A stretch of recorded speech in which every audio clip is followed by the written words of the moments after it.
And the long, awkward silence that's after that clip. Hey, everybody, what's going on? And welcome back to another Going Old School Retro Discussions. I see Courtney's Fellowship of Oddballs had popped into the chat earlier, and I see our buddy Chris Fisk is there. And anybody else that may be watching now, I'm not seeing here on StreamYards, because StreamYards kind of does that. It doesn't actually show how many people are actually watching. Be sure to go ahead and share this out on social media. Let people know that we are live, because YouTube is sure as hell not going to help us with the algorithm. And what's going on, Decepticons, Cave of Villains? Good to see you, buddy. Welcome. So, of course, as always, we got our good buddy Jens here with us today. What's going on, Jens? Yeah, it's Howie and chat like Courtney and Chris and Decepticon Cave of Villains. Yeah, doing good. Back on the old Going Old School Retro Discussions. Yeah, I was looking over at how many episodes that we actually have now, and we're actually up to the 34th episode. Yeah. And, it really feels like it should have been a lot more than that to me, because it feels like we've done more. But I know there was that extremely long layoff when I was up north in New Jersey that kind of killed a lot of that, because I think we were only maybe 7 episodes in when I first had to tap out.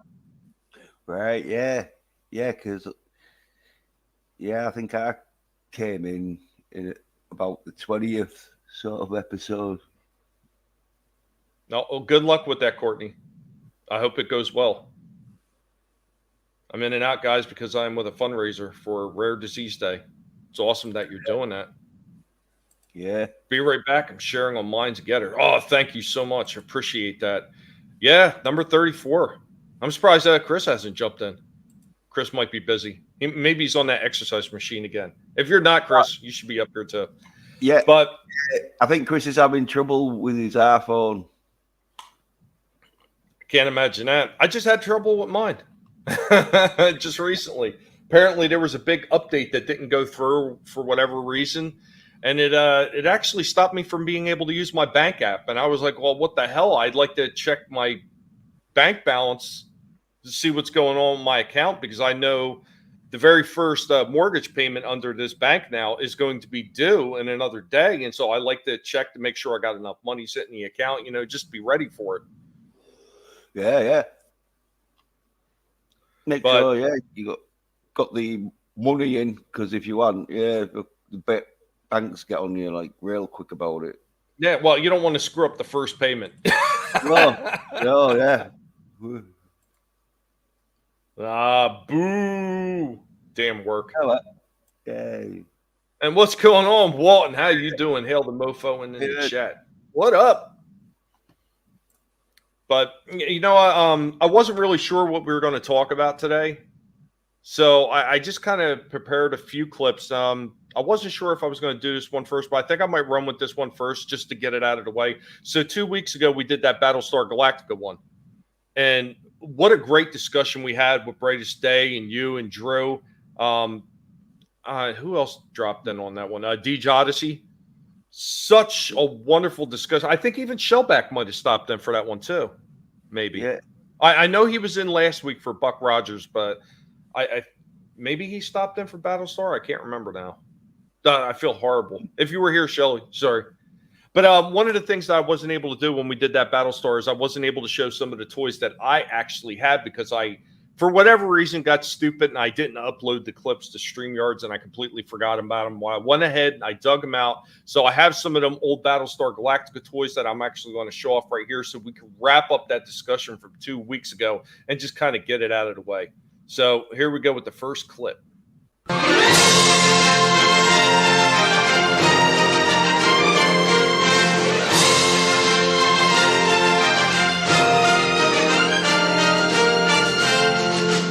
So, after running Battlestar Galactica, Universal Productions decided that they were going to dip their toes into the toy market the same way that Kenner did with their 3 3/4 inch action figures for the Star Wars franchise. These ones were slightly larger. They were 4.5 inches tall on average. I don't have all the collection that I used to, but there was quite a few figures in the original set. There are 2 Cylons here, and of course Moffat. Scan for identification. And another set that I still have a few of. These ones also came in 1978. Same way that Star Wars had did mini vehicles. Well, Battlestar Galactica did that, but I think that they did it better. Now, these ones actually came with a firing action. Now, I know some of these are kind of like hard pressed to fire right now because they've been sitting for so long, but they had foldable wings. Obviously, they had a moving cockpit, and they actually had a little pilot that would actually sit in there too. So I have the Cylon Raider. Of course, he had the fold-out wings, and the missiles used to fire. These ones have been sitting around for a long time. They're kind of dirty, and I think the springs are a little rusty, and they just don't have the ability to fire the missiles out the way they used to. But these were the firing missile ones. So if I hold this button down, you see the missile comes completely out. Now, when they created the ones I couldn't fire anymore because kid actually choked himself on one of these missiles because he fired it and it wound up lodging in his throat. And by the time they got him in the hospital, it was too late and he had passed away. And they wound up creating changes to these toys, and they did a recall, and all the original firing missiles were taken away.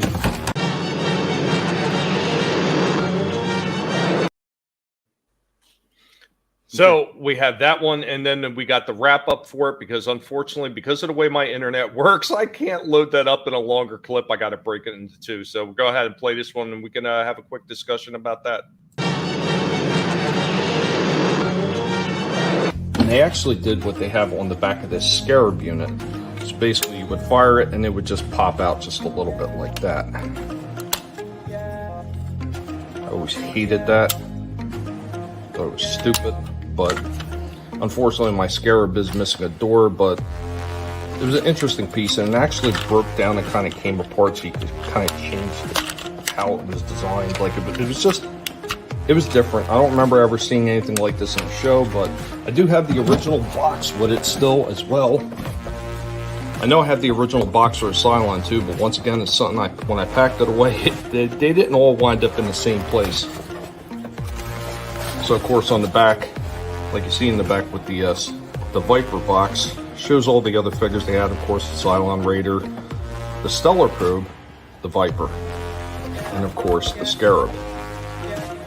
And the Stellar Probe is another one I have. I am missing this little piece. There's this little probe piece. I am missing that. But I do have the Stellar Probe itself.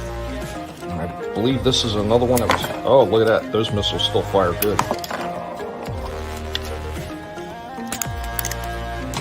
They have these little reflector things that popped open on the back. It was just an interesting toy overall. Of course, you could... Another one, you could pop it apart. And technically, you could make a shortened Viper out of it. Like, it was an interesting play set. Now, this one is one of the few that still had the original Colonial pilot in there. Of course, the arms move and the legs move as well, independently, I might add. And the Cylon Raider one came with a Cylon figure that did the exact same thing to sit inside the ship. And then a close-up of the two foam Vipers that actually came with the Galactica launcher. Unfortunately, I don't know where the little landing gear are. The little landing gear is actually what allowed these things to fire out of the launcher. They may actually be in another crate. I don't know. I haven't found them yet. I will continue the search, though.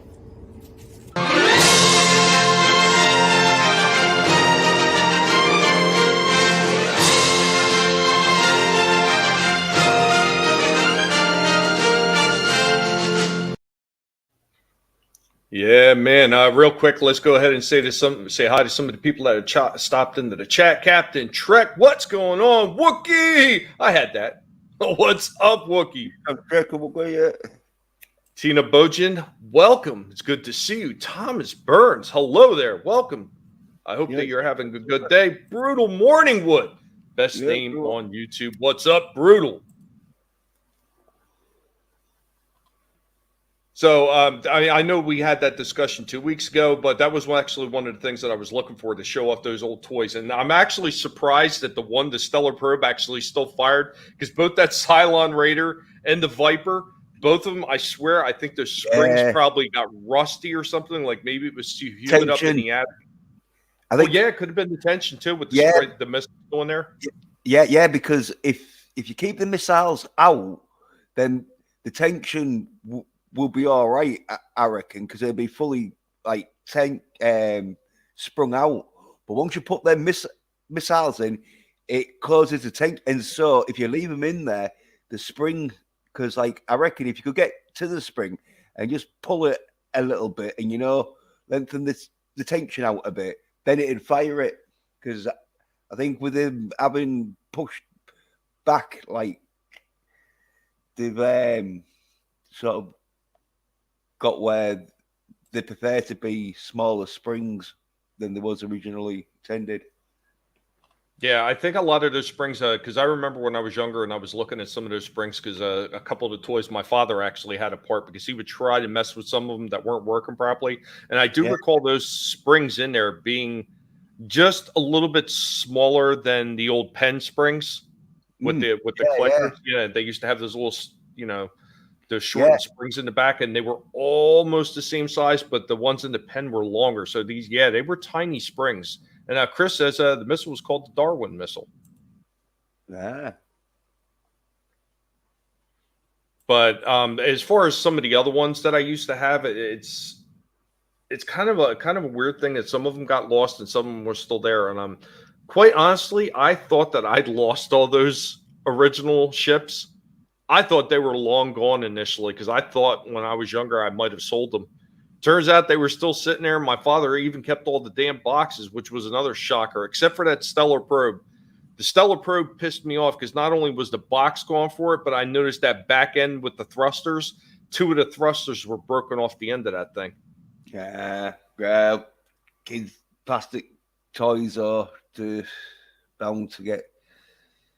So unless you like it, you've got them in one of them cases, them glass cases. Well, you know what? I mean, that's the good thing about some of those plastic cases that you can get now. I mean, some of those, like even the shoe totes back in the day. If you would have taken all your toys and put them in a shoe tote, no matter what other box you may have packed them away in, they would have came out fine. And what's going on, Keely Chow? Welcome. And Lasso Truth. And good to see you. Saying hi to Walton. What's up, Lasso? But yeah, I mean, as far as those toys, I would have loved to have had the entire collection still. I wish I had all of the original figures because I know I had Adama and I had Starbuck and I had the Imperious Leader. And somewhere I still have the Lucifer figure, which I still haven't found. It's just driving me nuts that I can't find some of these figures because when I was up in the house packing all these things away, because I found them at different locations around the house at different times, they wound up getting packed in separate crates. Yeah. Oh, no. All that stuff got trashed after I moved out of my parents' house. Oh, that's the worst. Yeah. Thank you, Steve. Thank you. Yeah, all the cool kids hang in the guinea pig chat. Everybody loves a good pig. What's going on, Pop Culture Curator? Welcome. Lego Plus. But yeah, as far as that show, I love the hell out of the show. I recently just got the DVD collection for the entire series for Battlestar Galactica. So I think that was just a nice little wrap up for that for 2 weeks ago, since I didn't have all the clips that I wanted to have at the time. And that just, it irritated me. It bugged me.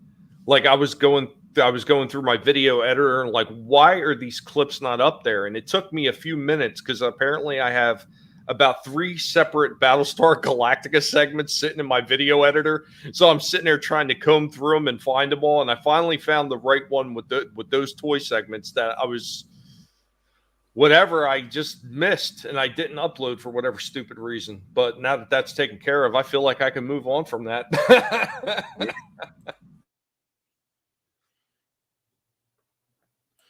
So as far as any of these older franchises, was there anything else in particular you want to talk about? I mean, I do have a couple other smaller like clips. None of them are like really, I would say one's just a short one on the GoBots. And then the other one is actually something a little bit different than what we normally do here on Going Old School. So, yeah. Now, well, like talk about Buck, because like the Buck Rogers and Battlestar Galactica, like you had the Flash Gordon and that at the time with the film. You know what? There's a lot of people that hate on that original Flash Gordon. Well, I mean, it's not the original. It's technically that one is a remake, and George Lucas actually wanted to do a remake as well. Yeah. But before he wound up filming Star Wars, he actually wanted to do a remake of Flash Gordon. Yeah. He got turned down. He wound up creating Star Wars, and then a few years later, they wound up doing the remake of Flash Gordon anyway. Yeah. Just imagine if they would have reached out to Lucas after they seen Star Wars and say, hey, you know what? Maybe we should have Lucas do Flash Gordon too. I mean, granted, maybe Lucas would have been too busy with Empire already, but maybe he would have had enough time to do Flash Gordon. Who knows? Yeah. No, Lord Fauci. Get your nukes. You're wrong, Lord Fauci. You're wrong. Just get the boosters. Arnold said so.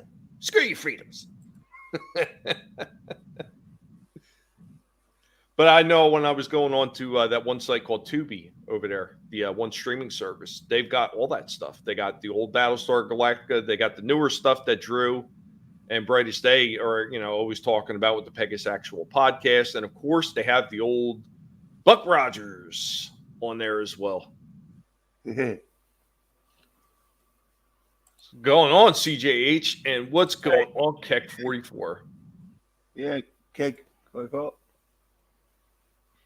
I know, me personally, I loved all those shows. I wish I would have been able to get more of the Buck Rogers figures, but they were actually very few and far in between finding them in a lot of stores. I mean, we had Toys R Us, we had KB Toy Store, and at the time where I lived, we had Kitty City.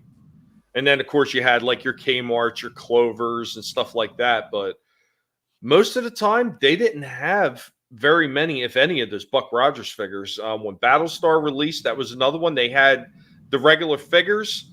The vehicles were actually hard to find in a lot of the stores. But you could find the figures. The figures were easy to find. I'm going to say, over in the UK, the Matchbox Buck Rogers spaceship with the little yellow wings. White. Yeah. There was a few of them, because there was like two sizes. There was like a Matchbox size one, and then one about twice the size of a Matchbox. Yeah, that was the highly detailed one, and it actually came with a little tiny Buck Rogers figure. Right. Kind of like what they did later on with the Micro Machines line. Yeah. I don't think he was posable at all, though. I don't think. Like, if anything, maybe his legs moved, maybe to put him in the cockpit. Yeah. Maybe. Yeah. It was like one of them model kit, like, dudes where they could have been glued in. They were just there, weren't they? So it was one of them to cockpit. But yeah. But I think they might have sold the like figures, but I don't remember seeing. I might have seen like a 12-inch figure, maybe, but any other figures, no. I can't remember, and I don't remember anyone having the Buck Rogers like 12-inch figures, but they used to like sell back in the 80s loads of like 12-inch figures of anything. Oh yeah. I mean, they did that whole Star Wars line. They did of 12-inch figures as well. And yeah, I know. Maybe Lasso. Maybe you're just thinking, and maybe you got Titty on the mind right now. Yeah. There's nothing wrong with that. I'm not judging. But no, I said Kitty City. And that would be nice if there was a Titty City. Oh, or maybe I'm missing out on something. Is there one? Yeah. It was probably like a strip joint, so you probably aren't going to get much toys or figures. That's probably where Vinny is right now. That's why Vinny can't show up for the Monday stream, because he's always at Titty City. Yeah, well, that's the influence for all the females that are going to wind up being in Shadow of the Kraken, all from Titty City. Shadow of the Crack. Here in New England, we had Child's World. Yeah, KB Toys in the malls and Toys R Us. I miss those stores. Yeah, I thought Child World was more of a West Coast thing originally. We all fall in a hole. Yeah. I had a Buck Rogers lunchbox and thermos. Yeah, I had the Star Wars, Dukes of Hazzard. Jesus, what else did I have? I had a few different ones. I remember the one that I liked the most was the Dukes of Hazzard one. And I had some bully sitting on a street corner said that he really liked my lunchbox and that he wanted it. And I said, so you want my lunchbox? He says, yeah, give it to me. I said, okay. So I swung the lunchbox with the big heavy thermos and hit him right in the mouth. And he got my lunchbox, just not in the way that he expected. What's going on? Superfan Adam Shawhan, nibble nibble, titty city baby. Yeah. He wanted to eat what was inside the lunchbox, not the outer casing. I know, right? Well, too bad. Oh yeah, yeah. But just reminded me though, yeah. I remember I can't remember if I had it or someone else had it, but yeah, I remember the Buck Rogers flask. I think I did have a Buck Rogers flask, yeah, but I didn't have the lunchbox. But yeah, but they do that for everything though, wasn't it? It was like, yeah, you get A-Team, Scooby Doo, Knight Rider, Mr. T. There was a lot of good My stuff. Little Pony ones. And yeah, it was basically though easy to do because it was like, right, whatever picture we get, we'll just stick it on a lunchbox and a flask. The hard thing was picking the right picture. But once you pick the picture, it was like, right, yeah. Then, like, usually they would pick a color code to go because we like with My Little Pony, it used to be pink, wasn't it? It was all the cap on the thermos. Yeah. And yeah. the inner seal, because usually that thermos was a combination of drink or soup. So it would have that inner seal, the inner seal piece, and then it would have the cup cap that sat on the top. Yeah. I never put any hot drinks in mine. I always had cold. What's going on, Pail Rider? I didn't have a Buck Rogers lunchbox, but I did grab someone's BR lunchbox and beat a kid. I hear you. See, I'm not the only one. What's BR? Oh, and CJH has gone to the dark side. I caved in, guys, and I bought 3 pop figures. Bury me already. Oh, not phone call pop. Yeah, Lasso of Truth agrees. You need to stop buying them. Just stop it. Yeah, it's not too late, CJH. You only just got started. Maybe if you go get help, you can get away from that. It's a terrible thing. And Chris Fisk says Titty City is in Vegas. I say we all pay Tony a visit. Yeah, there you go. And I bet it's a strip club. Unless it's a breast enlargement or reduction place. Now, here's my worry about this Titty City in Vegas, because we all know how Vegas can be. They're a little bit shady sometimes. Stephen Walton apparently respects 12 inches, and that leads directly into what I'm going to say. So, what if this Titty City in Vegas, because Vegas can be a little sketchy? What if it's Man Titty City? Well, no, just saying. That'd be called, that'd be called Chess Town, wouldn't it? where you'd think you'd be playing chess, but no. It's just manly chests. What's going on, Drew? And congratulations on passing that wonderful 1,000 mark. Maybe one day when the YouTube overlords decide to stop fucking with guinea pigs, maybe I'll eventually get there too. Maybe.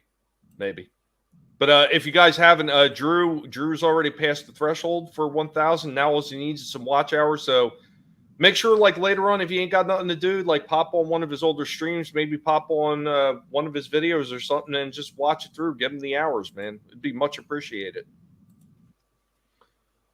Well, that's because you're 3 inches tall. Damn. And Thomas, yeah. Hell Titty City. This is a wonderful conversation. And all started from a misinterpretation of something I said. I love it. We built this Titty City. We This titty on titties. Yeah. KR Companion. He does a lot of stuff on Knight Rider. He actually wrote a book about it. What? What do you mean you don't have a wrench? How did that happen? Somebody's slipping somewhere. It ain't me. I can't take responsibility for this. I will just let you know right now. I blame the pigs for this. They're usually in charge. This is not my fault.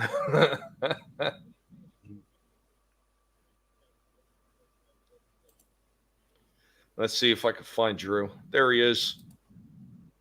There we go. All taken care of. Beautiful thing.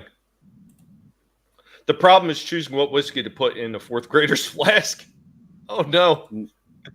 Nothing like beat down with a metal lunchbox, baby. Absolutely. Yeah, if you try to hit somebody with those plastic ones, even the old plastics ones, and it's not to say that they weren't made well, those things would shatter.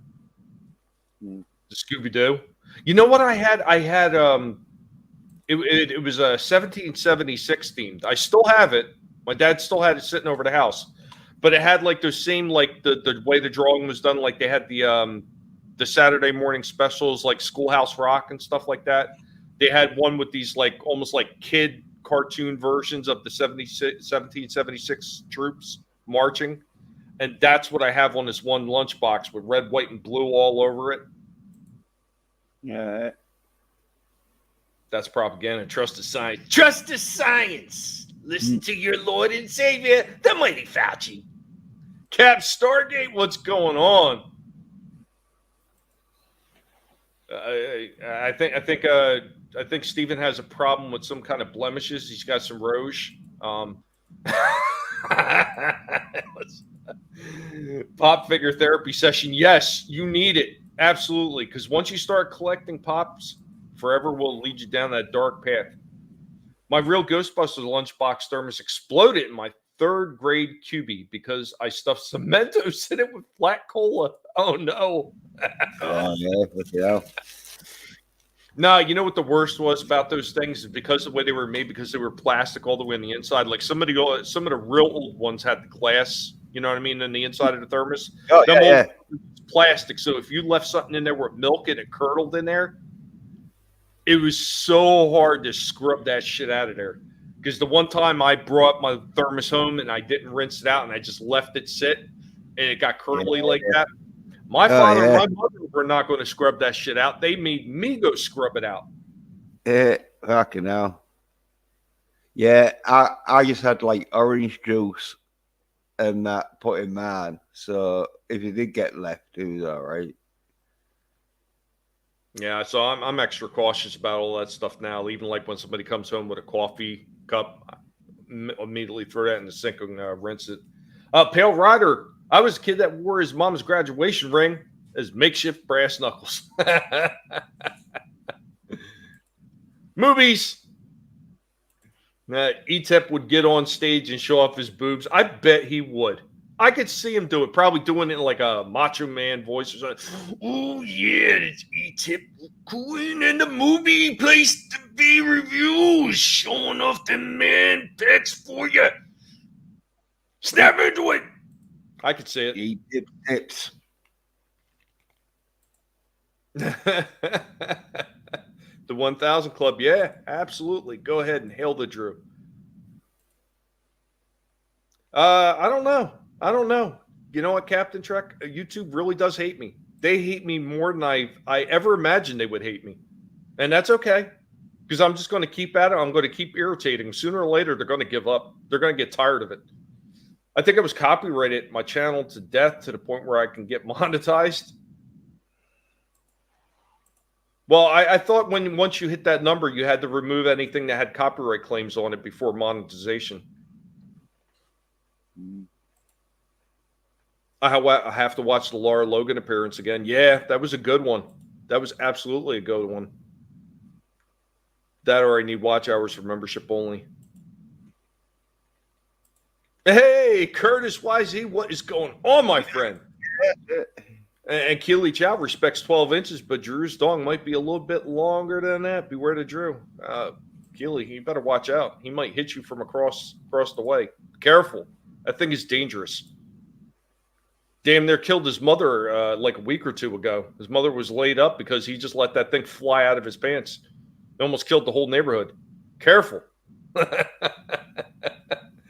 Yeah, Tittycon. There you go. This Tommy's a jerk. Yeah, I'm glad you noticed that. Yeah, weren't we all? There was always fights in public school, and that's how kids learn how to freaking have a modicum of self-respect or at least respect for other people. Non-super chat, lots of carrots and lettuce, organic, of course, grown next to my weed. Nice. I think I'm getting close to being caught up with the chat. Holy shit. Kenner, Batman, and Robin figures. I found them on eBay. I got to have it because they were my childhood. Absolutely. Those things were actually pretty cool. A lot of those things were done very well. I know they had the Kenner ones, and they also had Toy Biz that did them as well. The Toy Biz ones are basically the same as the Kenner, so there really isn't that much of a difference. I think it's just paint applications and everything were a little bit different. Like Toy Biz, I think may have used brighter colors. The thermoses used to have glass in them. Yeah, absolutely, Wookie, and that's what I'm talking about. But by the time they had those thermoses, they were releasing like Dukes of Hazzard, Star Wars.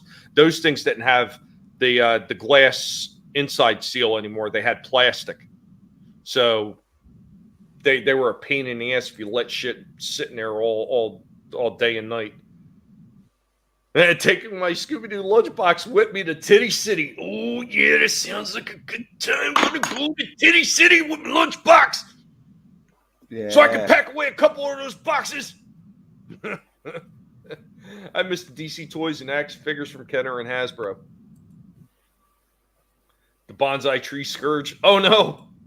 I bet it smelled like farts forever. Oh, no. Fauci's going to get us through World War III. Trust the science. Oh, no. Papa Putin. Yikes. Yeah, I think that's funny. I don't want to talk about it, but there was hints at Hulk Hogan and the Outsiders getting together from somebody over there across the pond ways. Amscrays, not say it out loud because YouTube is probably watching. Trust the nukes. The macho tits. Last lunchbox we had in the old days I saw were now all plastic remakes. Yeah, and that's a problem with a lot of them. They just got cheap. I mean, you know, all those people, they always want to save money. So shit is always going to get worse as it goes on. Your boy Zach's video on Ukraine thing is hilarious. Highly recommended. Stories by Irish. Hello there. I hope you are doing well. Good to see you. Awesome one. What's going on? Yeah, I kind of feel like ETEP a little bit at the moment. I'm double dipping here. I'm doing two people at once. Walton, you need to do some members only live streams again. I haven't seen any of them in a while. Nice. Pail Rider, 12 inches way too much. You never get balls deep with that length. Again, it's not the length that's the hazard. It's the girth. The girth. Ask any woman. She'll tell you. The girth is what gets her every time. I still had a Bigfoot metal lunchbox. Nice. I can't carry all my dollar bills in the Titty City lunchbox. I think I corrupted the chat. Oh, maybe. I don't think you corrupted. I think you made it more fun. See that? I think a little bit mistake will do for the chat. Well, you definitely give them publicity to Titty City. So if there's like any freebies going for your publicity, I think Titty City should donate a bit of titty to the city. A members only Titty City stream. Yeah. Thomas Burns says, yeah, you drop the thermos and the glass would break and make it into a rattle. Yeah, the older ones, yeah. But like I said, once again, once they got into the later era of some of the metal lunchboxes towards the end of the run, they didn't have the glass in those things anymore. They started going cheap. And, of course, once they went all plastic, like, yeah, those things were just garbage at that point. Because it was one of them where, because it was for kids, if they dropped it in that, because there was designed, like, you could drop them and they wouldn't smash. But sooner or later, if you dropped it hard enough, because it'd be real thin glass and that. And so, yeah, sooner or later, it did shatter. And so a kid getting a mouthful of glass is not what they wanted. So they went plastic. Yeah. I had the metal one, so... I like I said, I still found a bunch of my metal ones, but my brother had a bunch of plastic ones because, you know, he was born in the 80s. By then, they were all plastic. Well, I do enjoy seeing some of these companies coming out with like remakes of those old lunch boxes, and I've seen them. And I don't like Pops, but somebody had bought me a Pop. It was a Transformers. It had Transformers and GI Joe on the front. It was like a cross between the two franchises. And whatever Pop that was inside, it could have been GI Joe or Transformers. I have no clue. I never opened it up. I was never interested. But the outside, the lunchbox thing is the only reason why I haven't even sold it yet. Just because I love those old metal lunchboxes. I thought it was cool. So Pail Raider, double dipping. Haven't done that since the Chakra days. And Steven, may not be long, but I'm hunting like a soda can. Them sides just don't look the same. Yeah, I mean, unfortunately, you're talking about that. What is that? That little 4-ounce soda can? The little short soda can? I mean, it's a damn shame. I don't think you should have been bragging about that. The rest of the Ninja Turtles sold out. I guess other people had the same idea and bought them up. Oh, no. Greatest show on Girth. Thank you, Steven. I appreciate that. I may give you shit, but thank you so much.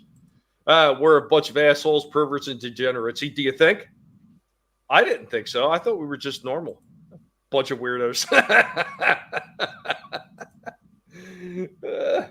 That's how we roll. Oh, no. This soda can. Old Coke or new Coke? Old.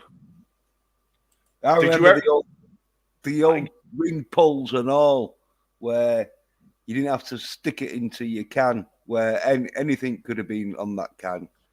You remember the old ring pulls, where they got rid of them, didn't they? Because they said, oh, yeah, people were throwing them and that. Like, yeah, big deal. Because they don't want to stick it into the drink like we have to do now. I always make sure I give that a bit of like a wipe down, because just in case there's any like dust or whatever's on the can. Well, I remember seeing, I mean, they used to do it on oil cans, but my father had showed me a few of the real old Coke cans that he had sitting around. Granted, he popped holes in them and took all the soda out, but the old ones had like the peel-aways. Yeah, the ring pulls where you just that's what I thought you were talking. Okay, never mind. No, is that like, that's what it's called? Yeah, the ring pull where you pull the ring, but now you've got like a ring push where you, instead of pulling it off the can, you push it into the can now. So. Hey, now what's going on? Death by Saber. Welcome, buddy, man. Good to see you. And we also have Brightest Day in the house. I don't know if you caught it earlier, Brightest, but I actually found those toys that I forgot to show off when we had our stream about Battlestar Galactica. That's for you and Drew. And I played them earlier. I found them. I never uploaded them. I was apparently feeling retarded that day or something. It happens. You know, when you got pigs ordering you around all day, and believe me, they do order around because they're always asking for food, you start forgetting shit. Because it's like, okay, why do I have to go to the fridge this time? Or what do I have to go to the fridge to get you guys this time to shut you up? Welcome to the den of iniquity. Oh, no, that's disgusting. A 3-inch chubby. Nobody wants to see that. Stop that, Walton. We're just males, real males. None of this fake male BS here. No, absolutely not. Dick's Division has been a bad influence on me. Dick's Division has been a bad influence on a lot of people, but it's in a good way. I came here from 70 Rock fan metaphysical discussion, two vastly different flavors. Awesome. I'm 44. That's Classic Coke, the big can. Oh, okay. If you say so. Remember, I seen how short you were. And I remember you were standing on your tippy toes and you had lifts in your shoes. So stop it. We like what we eat, what we want, we do, what we want and collect, we love. If we don't like it, leave. Yeah, absolutely. Talking about the old Coke, though, you'll have places in that where you can get like foreign Coca-Cola where they basically do make it like old Coke, where they'll put loads of sugar in it. Yeah. Or they have the ones from Mexico and other places like Argentina and a place like that. Yeah. Yeah. Where Places they actually use real cane sugar. Yeah. Where places where they're like, fuck it, we don't give a fuck how many sugar fucking cubes there is in one can of Coke. Drink it or you don't. Well, nowadays, it's all like, oh my god, there's more than 3 fucking sugars cubes in a can of Coke. Oh, we can't have that. That's funny too, talking about sugar cubes. Like everybody looks at the little granules of sugar that you have now. You got to remember when they're talking about a cube of sugar, the cubes were actually they were pretty big. Oh yeah, I still got. Well, you still can buy them and that. Well, most of the places like down here where I live, you don't see anything like that. You don't see like the cube sugar really anymore. Yeah, well, it's because it's more expensive because you get the same amount of sugar, but it's about twice as much because it's put into cubes, and so you can easily like grab it. And then what's good about cube sugar is you know exactly how much sugar you're putting in. Exactly. Yeah, because you're getting one square. You're not accidentally putting more than you should in because it's little granules. Yeah, I put 3 or 4 in. Oh, I love sugar. That and it's not as messy because when you get the granule stuff, you spill it, it's all over the place. Well, yeah, you drop some cubes on the countertop, no problem. Pick them up. Yeah. It is more sort of eloquent in it, where the 1 number 2 and all that. I used to ask the people that when I used to walk home from school, and they'd ask me for my lunch boxes, 1 lump or 2.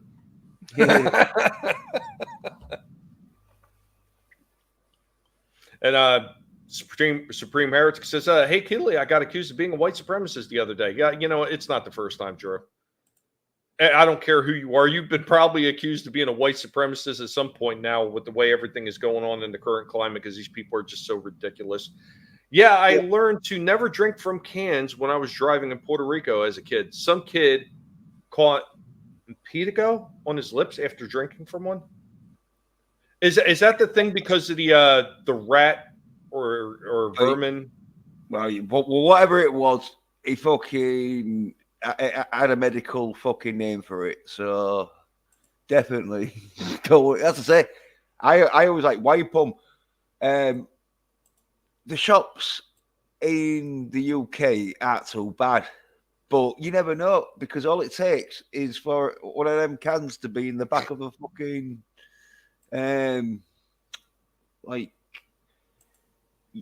storage unit and a rat to get in and just climb all over it. Yeah. Hey, what's going on, Jedi Bill? Welcome, my friend. And Slasher, what is up, Slasher, man? I hope you were doing well, buddy. Yeah. I'm actually surprised Slasher didn't stop in too. It's always good when Slasher stops. Yeah, it's open debate and all. So if you wanted to pop in and talk about 80s wrestling.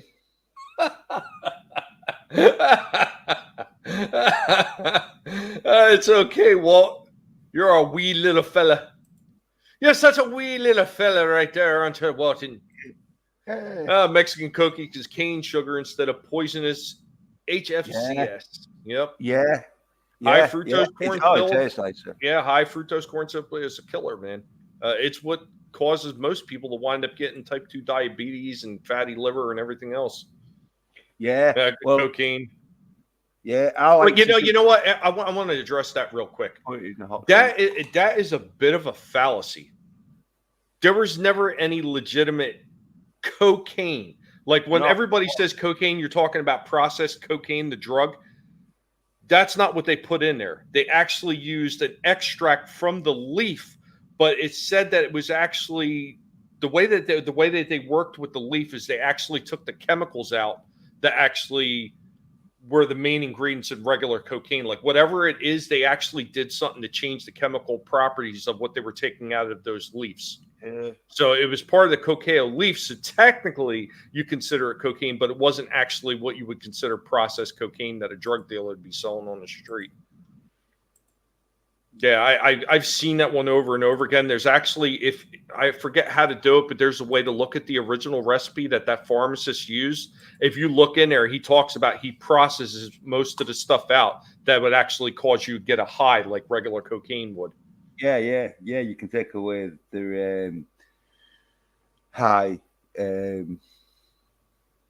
Yeah, it was whatever chemical makeup that was in that cocaine leaf extract. He removed most of it. Yeah. I never read it, but yeah, I knew there was like cocaine in it. But yeah, you say it like the cookies that only have like this C HT or is it CHD or whatever. But they like take away so they don't get your rails smashed, but they still give that calm quality. Yeah, that's right, Keck. Turns it into cubes into blocks, and then we got to cut it.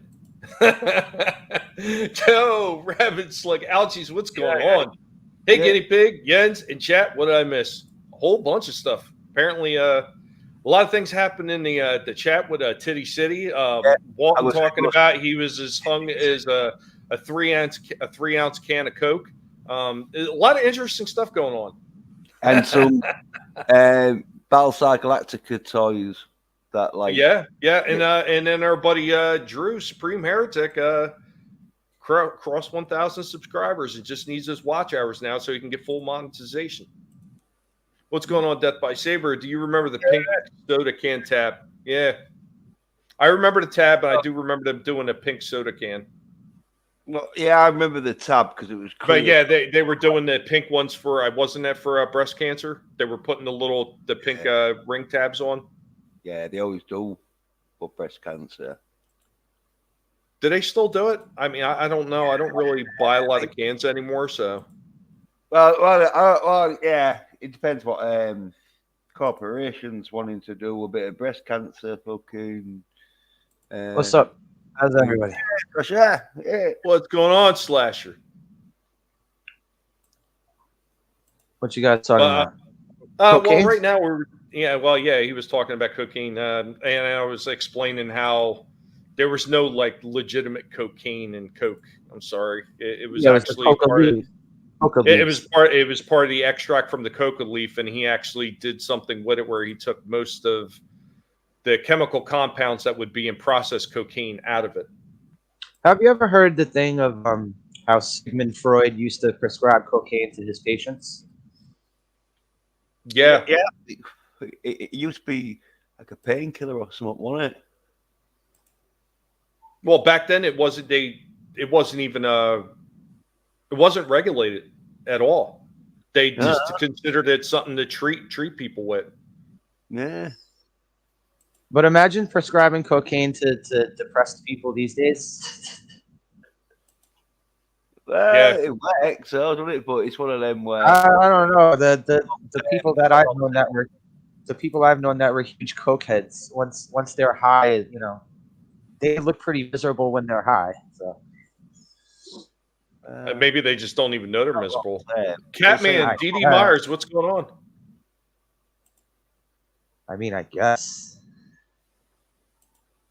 I mean, they call it partying. They all look like they're at a fucking funeral. Well, the wrestlers of the 80s didn't. They look like they were partying, especially Ric Flair. Look at them now, bro. They don't look like they're partying. In the day there was, though. Yeah, but now they're having like. Have you seen a recent picture of Brutus Beefcake? That dude's a fucking mess. Bring him up, man. Yeah, that's hey, what's going on, Tony? Clown World Review. Good to see you, buddy. And don't forget, after the show tonight, stop by and catch a ETEP. I know Scotty has been running a Monday stream too in between. So depending on when we end, you could probably stop by and see Sporking. You could stop by and see ETEP. I'm not sure if Darius is running a stream or not tonight. You might be able to stop by to see him. And usually Death by Saber runs a later stream. But did you see what Death by Saber said? He said it helped Rick James when he was feeling down. Oh, I didn't get that far down in the chat. I'm kind of behind on the chat right now. I'm just trying to catch up. No, it's all fine. It's all good. Metal lunchboxes. Where's this city of tea? Yeah, Titty City. Tab the soda was so nasty. Oh yeah, the actual Tab soda. Ugh. Do they still make that? I don't think they make Tab anymore. They do. They do still forever. make a Mellow Yellow. Yeah, but I haven't seen a can of Tab in fucking decades. Mm. Yeah, look about fat. It looks like it'd be Brutus Beefcake's ugly mama. Yeah, looks like that. What was that? What was that one? The one that was in the Goonies. Oh, Mama Fratelli. Yeah, like either her or maybe even Large Marge from Pee-wee's Big Adventures. Tell them Large Marge sent you. Yes, absolutely. Support independent. Absolutely. Every single time. Yeah, but to be fair to Bob, the Bob of Beefcake, though, he ain't gonna look like that, though, is he? No, but there are some guys who still stay in shape, though. There are some guys who still stay in shape. Yeah, but obviously Brutus didn't, did he? No. There you go. How about that one, super fan? Also, he waited till he was 60 to get all those tattoos. Right. Yeah. I'd say that's midlife crisis. That's midlife crisis territory. Yeah, but look at the size of him, though. I didn't realize, but compared to like the Warrior, look how big he is. So it's going to take fucking a lot of training to keep all that muscle. Oh, dude, did you see when he was in WCW and he popped up in the NWO? He was more fucking roided out than he ever was in WWF. Right. WCW. NWO. NWO. Jens. What? One in the chat. Moxie. What? Yeah, look at that third. Yeah, that third. Well, yeah, he was wasting. He was actually starting to waste away at that point. But he was still roided out. Yeah, but you could see it. You could see it in his biceps and everything. And when it comes down to his forearms, you could see like he's starting to waste away. Because I mean, that's the thing with somebody that actually takes steroids like that, like most of those wrestlers. It's fine initially early on, but as you keep doing it over the years, it starts eating away at your freaking body. That's why almost all those guys, they turn into skeletons in their former selves. I mean, look at Lex Luger. What happened to him? Do you remember that, Tommy? Do you remember that football player Lyle Alzado? He was in a lot of like TV shows. He was in a lot of like TV shows and movies. Yeah, he was a football player. Lyle Alzado. Lyle. L-Y-L-E. L-Y-L-E. Y-L-E. Oh, yeah. Oh, yeah. A-L. There you go. All right, real quick. What happened to Garbage Pail Kids? Eventually, people got tired of collecting them. They faded out. I know they did try to bring them back at one point, but oh yeah, they tried to bring them back a couple times. I think so. Okay, yeah, he was in movies. He was in movies and TV shows after his football career, and look at that Sports Illustrated cover. That's what he ended, and that him with the bandana over there. That's what he shriveled down to. Yeah. Yeah, this one and all. Yeah. Not looking too bad. But yeah, that's maybe right. No. Compared to what he looked like just years before that, it was bad. Oh, yeah. Coke, roids, and Titty City, baby.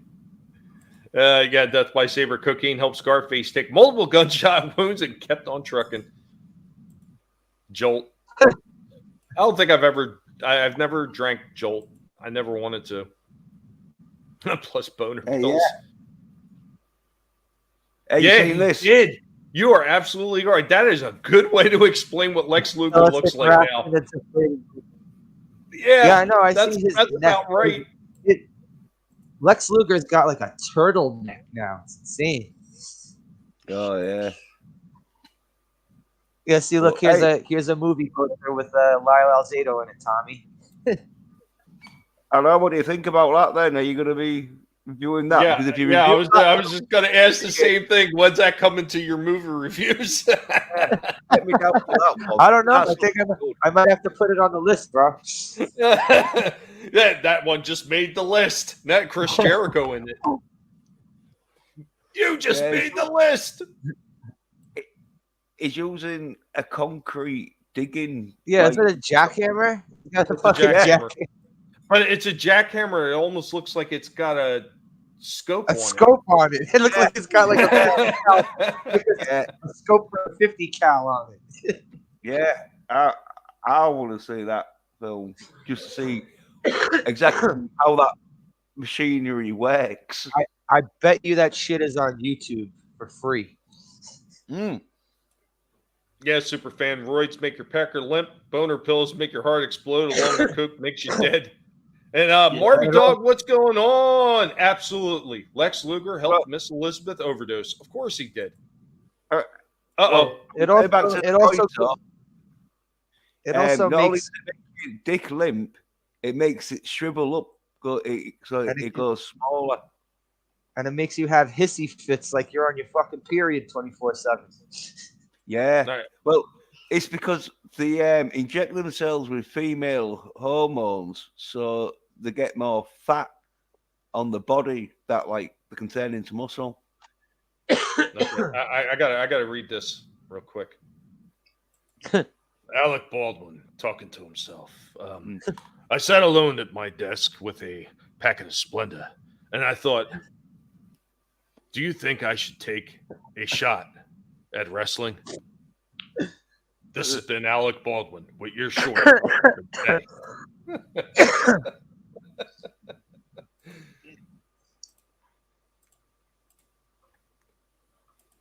Baldwin's ridiculous.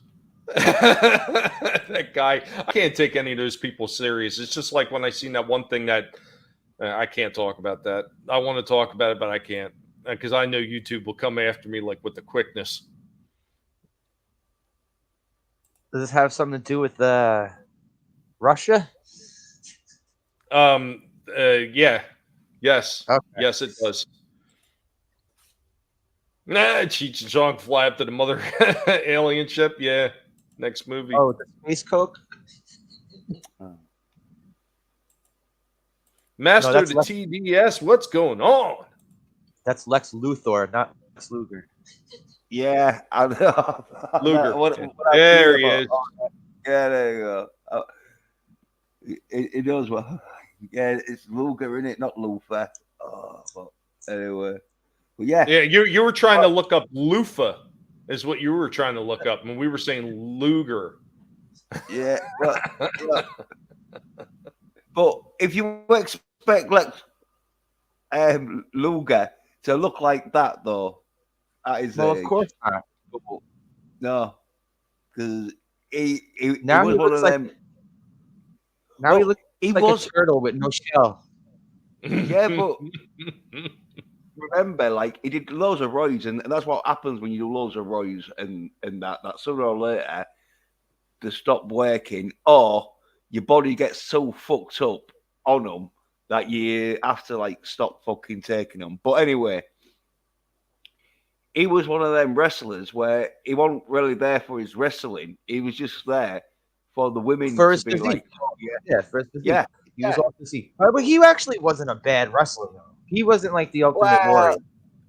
He wasn't very good either. I mean, No, why do you think Yeah, Vince handed Ultimate Warrior though. Compared to Ultimate Warrior, compared to, you know what? I would say Warrior was better than him. Like Luger was in the shit. ring, nah. Vince Lex McMahon Luger- handed that man. He handed him the keys to the freaking to the WWF at the time. He handed him the keys, and he couldn't carry it for shit. Yokozuna did a better job carrying the freaking WWF title than Lex Luger ever could. Hart did. And that's not saying much. And real quick, what's going on? Bone. Hey, Tommy Jens is Slasher, almost home from work. 2-hour drive because traffic. Be well, buddy. And Death by Saber has it for you right there, Jens. Lex Luger, Lex Luthor, Lex Lukey. He shrank. Lexus. I would agree with you though, Tommy. The Warrior was a better wrestler than Luger. No, he was. All right. Lex Luger could have a 10-minute match with Ric Flair, man. No, let me finish though. You see, he was a better wrestler for the crowd and that, even though Luger was a better wrestler for opponents because he wouldn't slam them around and fucking half injure them. But for entertainment wrestling purposes, you can give it to Warrior because you're just talking about gimmick and persona. That's what you're talking about. Yeah, of course. No, I'm saying in ring performance, I felt he was very boring. He was very stiff in everything he did. Clown World Review says Lex Luger beat me for my baby laxative. And hold on, Chris Fisk says the Lex Loosener. All right, Lex Luger could have a 10-minute match with Ric Flair, a 10-15-minute match with Ric Flair. A boring one. Ultimate Warrior Warrior would come in, have about a 30-second fucking slam around with fucking Honky Tonk Man, and the crowd would go fucking wild. I'm talking about you know what? I think and you want to watch a match, if you want to see a match and not a 10-second squash, that's what I'm talking about. Well, you know what I think the difference is now, Slasher, maybe this is just me. This is where I say the Warrior was better. The Warrior wasn't well-rounded in every facet of being able to do work in the ring. So he stuck with the moves that he knew he could do and do night in and night out. Lex Luger always tried to do stuff that he wasn't good at, and it just looked stiff. It looked sloppy. And most of it was boring and all. It was one of them where I like the Human Torture act, bro. I like that one. You do it where they'll have like about a minute of a song that sounds all right, and then they'll have about another minute that sounds shit, and then all right. But the Human Torture act is a good finisher, man. Warrior just came in. You got like 30 seconds of pure greatness. You had 10 minutes of like average. You had 10 minutes of average wrestling. You got 20 seconds of clotheslines and then a press slam. That's what you got with the Ultimate Warrior. Right, and that's what he was good at, so he stuck to his wheelhouse. Real quick, I see a comment in the chat. George, it's good to see you again. And make sure that you love your machines and make sure that you love them right. And George Lucas is in the chat, and George says, there's a way to survive nukes. I showed it very well in Indiana Jones 4. Thank you, George, for your contribution to saving people by making them stuff themselves in refrigerators. Make sure when you put that refrigerator out on the curb that you do not take those doors off. Don't worry about them kids. You're just going to save them from a nuclear explosion. This has been Pando Calrissian out. Yeah. Cheers, George. Remember when Lex became the narcissist and then the Patriot after he body slammed the Yokozuna on a battleship? The Lex Express. Yeah. That's why I said he handed him the keys. He handed him the keys. Thank you, Bo. Thank you. What Vince fucked up doing there was like he had just lost Hogan and he had, in the ring. Do you not know what that means, Curtis? Actually wrestling in the ring. All right. He decided since he lost Hogan and he had Luger there, he's like, okay, you're going to be Hogan now. That's all it was. He's like, now you're Hogan. No, I didn't see that, Decepticon. Yeah, he's into that shit too. The NFT stuff. Lex can help you with bowel movements with the Lex Loosener. Death by Saber says Andre the Giant would tell Macho Man, no baby oil. Yeah, and if Andre didn't like you, he would. What was that one story? He sat on the one guy and he shat his pants. Bad News Brown. That's right. He had diarrhea while he was sitting on Bad News Brown. Oh, yeah, if Andre hated you, he was gonna fuck you up in the ring for real. Yep. You better show that man respect. If you showed him respect, he would respect you as well too. Decepticons Cave of Villains. I saw Lex and the Nasty Boys wrestling in the backyard off Gus Thompson Road in Dallas. They were practicing in the Nasty Boys' parents' place in '94. Huh. Lead line refrigerator. Yeah, right. The good old days. And it's absolute nonsense, but send them to the Crystal Skull Kingdom. Thanks, George. Whatever happened to that? I heard there was people talking about that movie wasn't happening. I heard they just wrapped up filming. Why? Because didn't everyone didn't more than one person get injured making that movie? Yeah. Harrison was out he wound up being out for a while, and I don't know if they replaced him with somebody else to stand in for him or something. It's actually doing much better, Bone. Now I'm all done with that now. Finally cleared up. I took a few days off. That's why I canceled last Thursday's stream with Vinny, so I could actually rest up and get this thing under control. As soon as I did that, took a few days away from the tube, it cleared right up, and I'm back to normal again.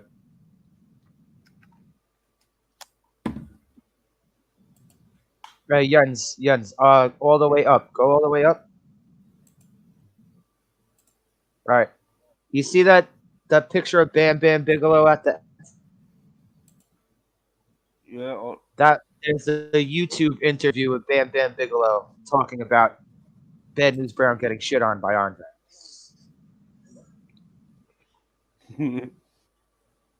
Was it in the ring? Oh, was it? Yeah. Yeah. Apparently, Bad News Brown was not. I think he was trying to oversell things, and he was acting like he was a bigger deal than he was. And Andre just to decide to teach him a lesson. Optic Racer 21, what's going on? Hello, Tommy Slasher, Bone. How are you guys? We are doing well. How you doing? We also have the superfan Adam Shawhan. What's up, nibble, bitches? So look, Lex did nothing wrong. Okay, he just helped scoot her along to end her life because without the Macho Man, it wasn't worth living. Such heroic nonsense. Yeah, he was a way better wrestler in WCW in the '80s with the Horsemen and all that stuff versus what Vince did to him. What was he there for like 3 years? WWF. He was only there for like 3 years. He was in WCW for like 4 or 5 yeah, prior to WWE. Time. I know. Yeah. They built him up to be the next Hogan, and let's just face it, he just didn't have it. Does anybody know this story? The Decepticons talking about? Yeah, I heard that story too. I think that was after his career.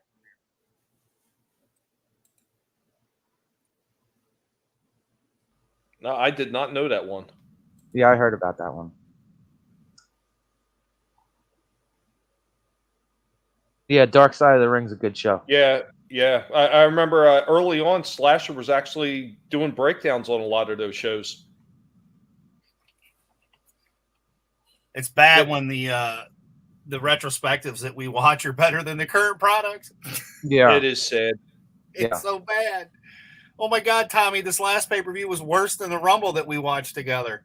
Yeah, I didn't like after that last one. I was like, yeah, I think it's going to be at least another year before I even decide to watch another WWE event. That was horrendous. The last Saudi Arabia one was that the one? Yeah, the whatever the hell, Elimination Chamber. I got Tommy to watch the Royal Rumble along with Red Gaze, and a lot of guys all got together and we watched it. But yeah, the best part was us making fun of the stuff going on. But then I watched the recent one. But yeah, it was it was awful because you got the women that would be wearing the fuck me teddies, not wearing them because they're in the Middle East, and they all have to wear the fucking Spider-Man body suits. Yeah. Oh yeah. Yeah, Adam heard the intro for it, and they were saying, "Oh, we're going to have a spectacular night of wrestling." And probably about the 5th or 6th match in, Adam's sitting there going, Well, we're waiting. Damn right. And all of a sudden it said the end, and I'm like, I'm still waiting. No, the most fun was, getting Tommy and Red together, and the fact that the guys hadn't watched wrestling. I haven't watched current product in forever. But just typing in the chats back and forth and then having the conversation afterwards was great. Oh, Optic, yeah, I did hear something about he had gotten married to a younger woman. That looked like his daughter. It's kind of creepy. Yeah. You go, Hogan. I mean, after banging Beefcake's wife, I think that's why Beefcake went from Beefcake to Fat Cake. Telling you, Large Marge. I wish I had the Large Marge clip. Now I'm gonna have to. Right? I'm gonna have to get that uploaded into StreamYard. Tell him Large Marge sent you. Sound like a dump truck falling from the Empire State Building. Well, tonight's the anniversary. Yeah. Absolutely hilarious stuff. I think the documentaries are great to an extent. I do enjoy seeing, especially the stuff that we grew up with, Tommy. Some of the older guys getting some credit for what they had done. Like Piper and even Hogan. Even though I wasn't a big Hogan fan, I was more of a Savage fan than a Hogan fan. You know what? And it wasn't just the Dark Side of the Ring. There was a few other documentaries that I think really shed a light on what some of these guys were doing behind the scenes or after wrestling when they did that special. And I thought that was one of the few things that WWE was doing right. I mean, granted, I liked Legends House because it cracked me up watching all those old guys being absolutely ridiculous on screen again. But when they did that special on DDP and what he did for Jake the Snake and then what he did for Scott Hall. Scott Hall. Yeah. I think that was like some of their best journalistic type stuff that they were doing, and it was 10 times better than the crap that they were putting on TV. Definitely.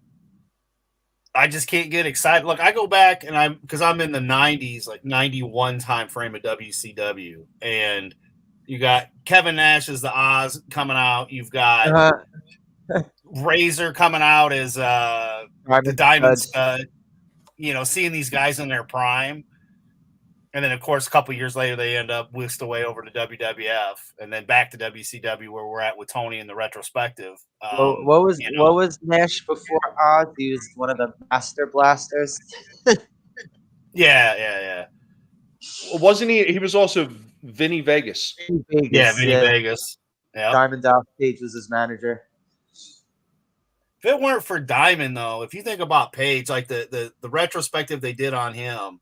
And even he said, he's like, I don't know where that stuff came from. I put the glasses on and good God, and it was great. Because I've met Dallas. I met him at the Horror Hound convention a few years back. Real nice guy. I mean, he's one of those people that as you see him on screen, if you meet him in real life, he's the same way. He's just a non-giving a fuck guy that appreciates the fans and, has helped wrestlers that needed it. An all around good dude. It's cool to find out when wrestlers are actually approachable. Oh, yeah. Yeah, I mean, like I've talked about those stories plenty of times. I'd like to save some of that for Tony's streams. Oh, yeah. Because Tony does a wonderful Monday night retrospective between WCW and Monday Night Raw. Make sure you catch that on Tuesdays. What is that? That's an 8 p.m. start time. Yeah. 8 p.m. Eastern Standard Time. Yeah, if you haven't subscribed to the Clown World Review and not caught any of the Monday night retrospectives, make sure somebody puts his link in the chat for me because I know somebody's got Tony's link, the Clown World Review. Put him in there. Make sure you stop by tomorrow and check him out. But I actually have one other thing I want to show tonight because we are actually going on an hour and almost, 15, 16 minutes in already. So I got one more thing I want to show. It's not wrestling related, but if you want to go back to the wrestling after I show this, by all means we can. But I actually did something a little bit different than what I would normally do on the show, because normally on the show we only talk about the older stuff. So I actually have something, it's a mix of the older stuff and some of the newer stuff and doing size comparisons. And this actually came up because of somebody in the chat, and we were kind of like having, he was having a little discussion about the figures. Thank you very much, Brightest Day. I appreciate that greatly. And Stories by Irish, you have a good one. Thank you for stopping in. How you doing, Cap? Doing all right. How are you? Chilling. Yeah, absolutely. But hey, Ancient One, what's going on, Ancient One? And Eldritch Lord Hasser, what's up, Darth Hasser? Good to see you. Yeah, an hour later, get the notification. That's YouTube. That's why I always say share the link, let people know that we're here, because it helps, because YouTube is not going to. But one of the things I want to talk about, it was something that we got into discussion about size comparisons with some of these newer figures that they're doing for the Transformers. So I put together a few clips. I'm going to play through all the clips, and granted, I had to break it up into 5 separate clips because the way StreamYards doesn't allow me to upload things. But go ahead, and I'm going to run some of these toys and size comparisons, and we'll go ahead and get a quick discussion about that, and let me know what you guys think.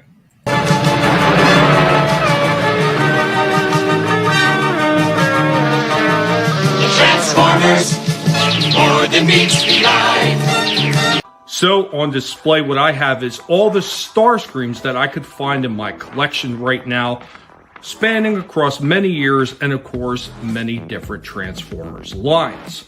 One of the reasons I decided to do this, because it came into question about some of the newer ones, such as Siege and Earthrise and the 86 Studios series Starscream, about the size discrepancies, claiming that the Starscream from those lines was a lot smaller than he should have been.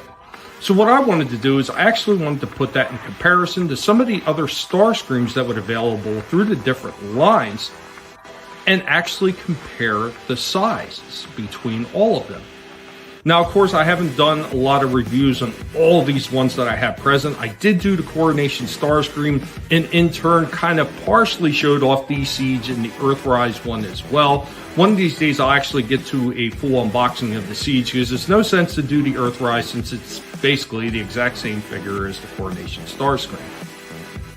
And of course, one of these days I'm going to get around to doing the Fall of Cybertron, and of course the G1. I do have a commemorative one still sealed in the box right there, but I also had an extra one sitting to the side with an original one as well, but the original one that I have does not have all its parts, unfortunately. So I'm going to have to go with the commemorative reissue one, which was basically the exact same thing as the G1. Good solid metal that was used on it, and good sturdy plastic as compared to some of the ones that were released later on. So now we're going to go ahead, we're going to talk about some of the years that these came out, and then we're going to stand them all up and see what the size differences really are.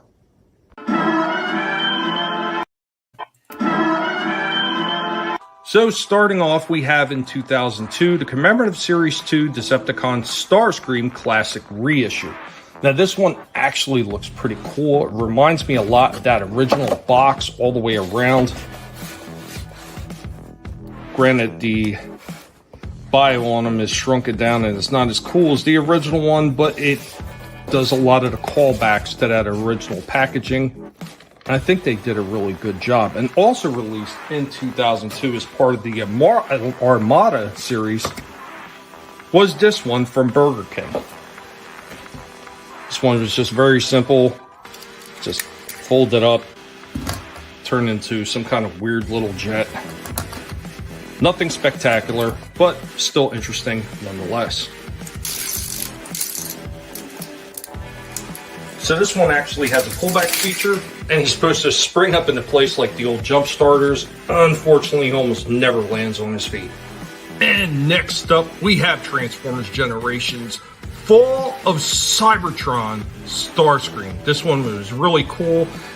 It's kind of like the Tetra Jet a little bit, but it's actually a different form since this was done by High Moon Studios for the game. but it was still pretty cool overall, and it had a lot of G1 feels in that game, so I didn't mind the variation on this one as far as his alternate mode went.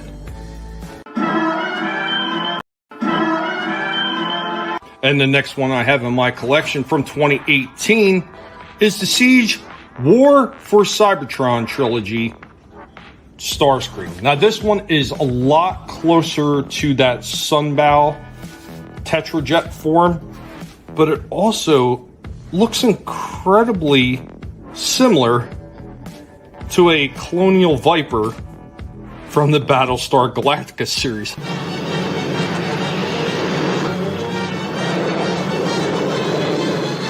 I don't know if this was done on purpose or not, but I still like this figure. It's really cool, and it does have a lot of those same nods to the G1 and to the G1 Sunbow inspired versions of him. And of course, following on that, we have 2019's Transformers Earthrise War for Cybertron Starscream. And this one pays a hell a lot of respect to the G1 version of Starscream with that Douglas F-15 jet. Amazing looking figure. I really do like this one because it's exactly the same as the Coronation Starscream, and I was not disappointed with that figure.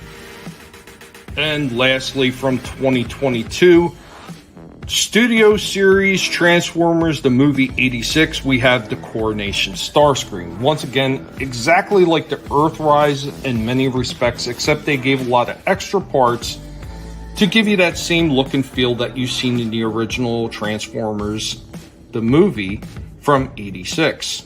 This one I thought was very well done. There was a few problems I actually had with the throne when I did the full review. If you want to see that, it will be available on my channel eventually, but right now it is still part of Collectible Past, where Vinny and I get together and talk about these sort of figures.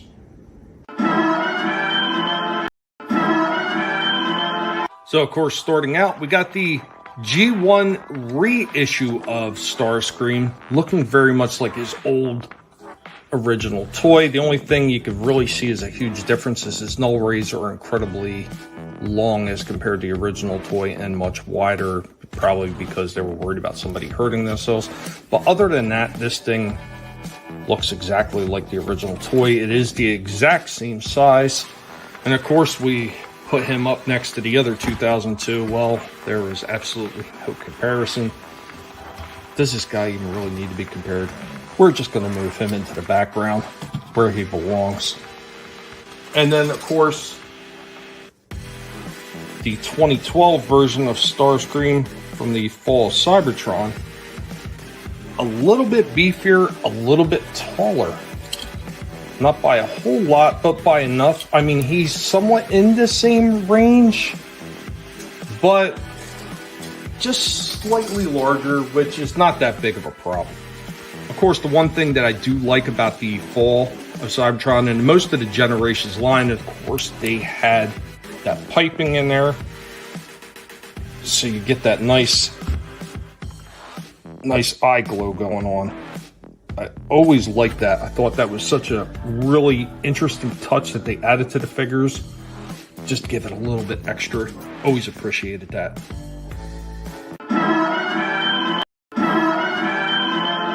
And then next up, we have 2018 with the Siege line.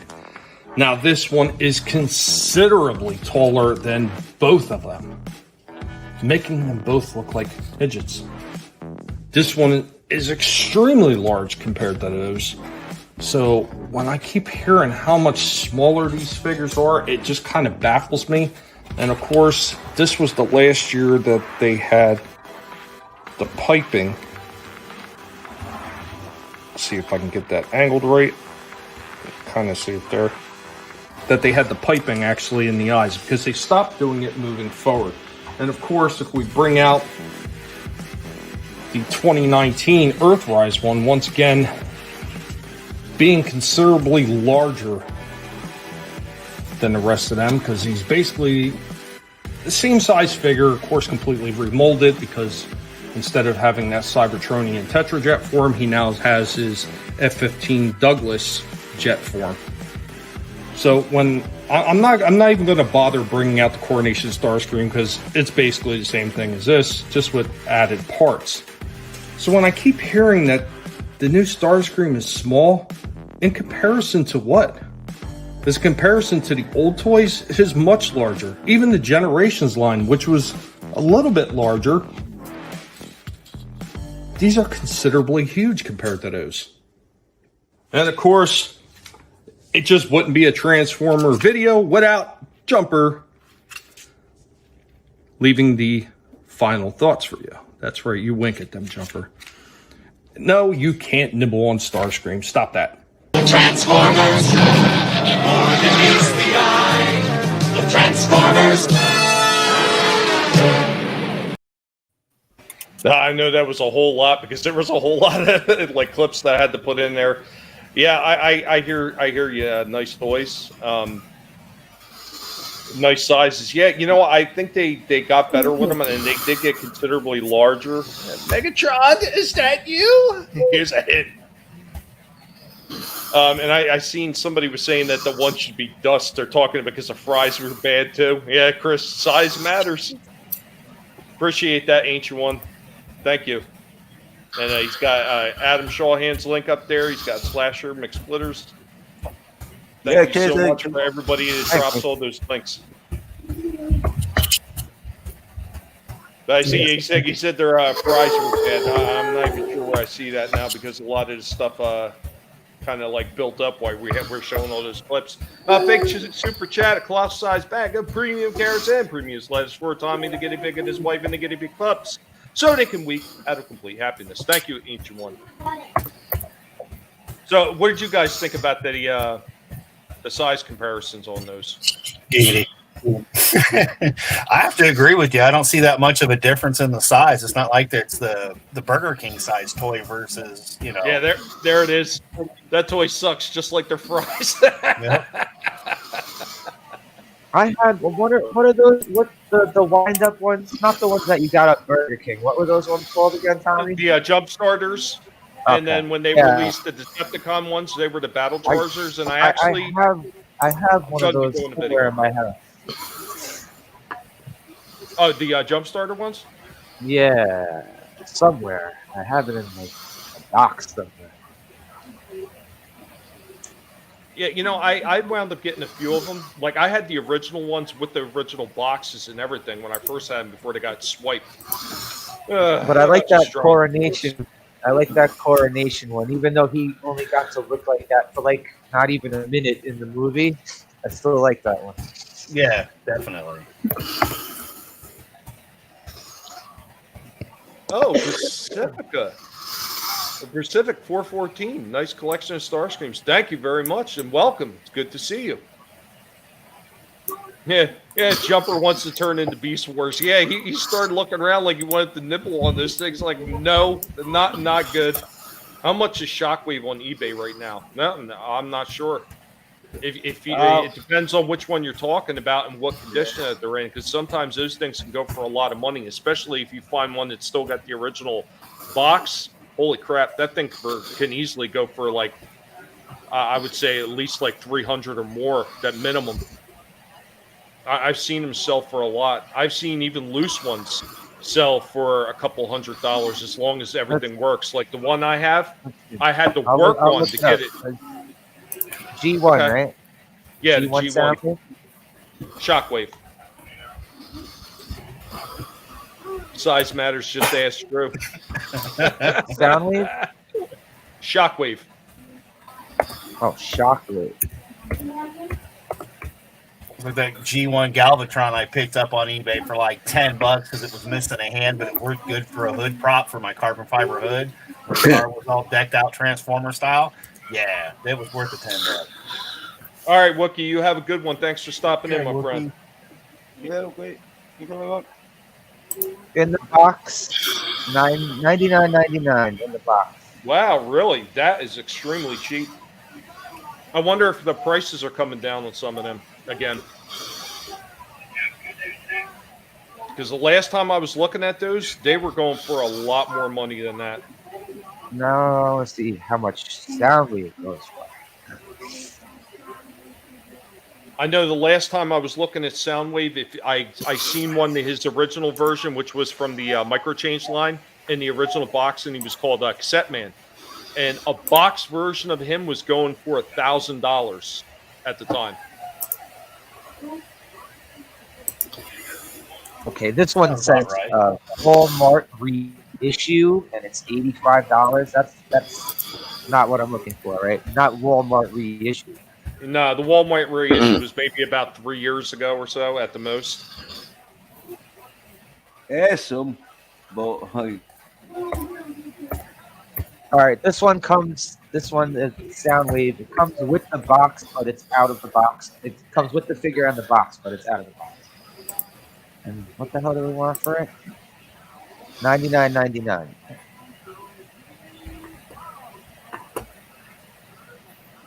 that was Shockwave, not Soundwave. He looks complete though. No, I looked up Shockwave. Now I'm looking up Soundwave. Yeah. Oh yeah. We're men. We will spend stupid amounts of money on things that we really want. Absolutely. I can't even tell you how much money I've spent on Transformers now. I can tell you this. I've got about now, with all the extra ones I picked up, I think I have about 7 crates filled with Transformers toys for all the different lines and years. How many tapes did the OG Soundwave come with, Tom? The original one? The original one only came with 1 tape. Oh, the pterodactyl? He came with Buzzsaw, the little vulture. I thought it was. I'm looking at the pterodactyl. Yeah, it was a little vulture because in the microchange line it was actually listed as a condor. So they when they redid it and they turned it, they repackaged the Cassette Man and they wiped Cassette Man off the door and they put a blank door on there and then it was rebranded as Transformers. They took the little red condor that he used to come with in the microchange line, because sometimes if you picked up Cassette Man, you could either get the red condor or you get the little blue guy, which actually becomes Frenzy when he gets turned over to the Transformers. But in the cartoon, they called Rumble the blue one, which was kind of weird, but either way. But when they wound up rebranding it, they decided to go with the Condor, but they went with a repainted version of the Condor, and that was Buzzsaw. Now, when they did the reissue one, they actually included Laserbeak and Ravage, and then they had another one that included Buzzsaw, Laserbeak, and Ravage. Why I know all that, don't ask. Because you're 50. That's why. The lovely Sherry, hello there. What's going on? And welcome. Yeah, Sherry. is expensive. I mean, I don't know if he's still going for that now, but the last time I looked, they were going for a lot. Yeah, Well, the those one prices holds 2 fluctuate sets. nonstop though. 425 on eBay. Macross SDF.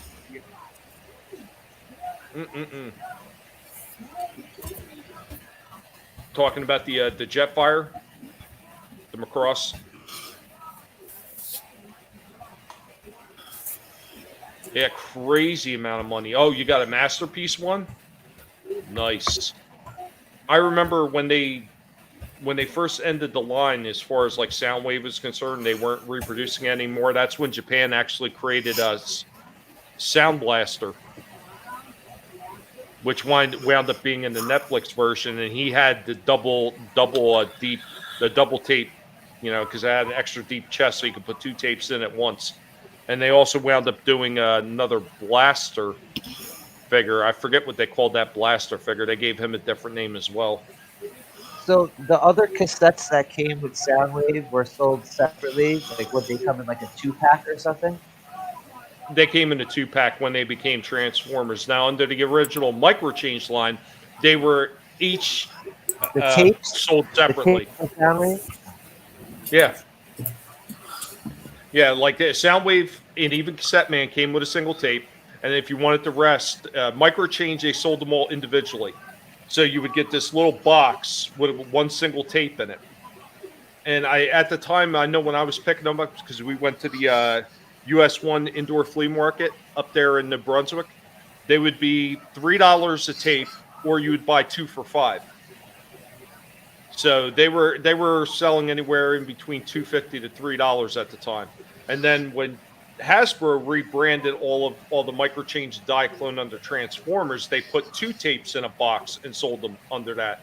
And if I remember correctly, I believe it was Frenzy and Laserbeak and Rumble and Ravage.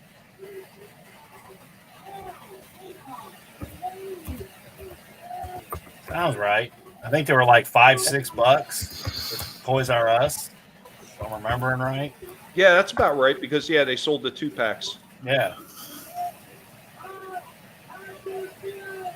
Now I know when they sold them under Transformers, they split up the animal tapes.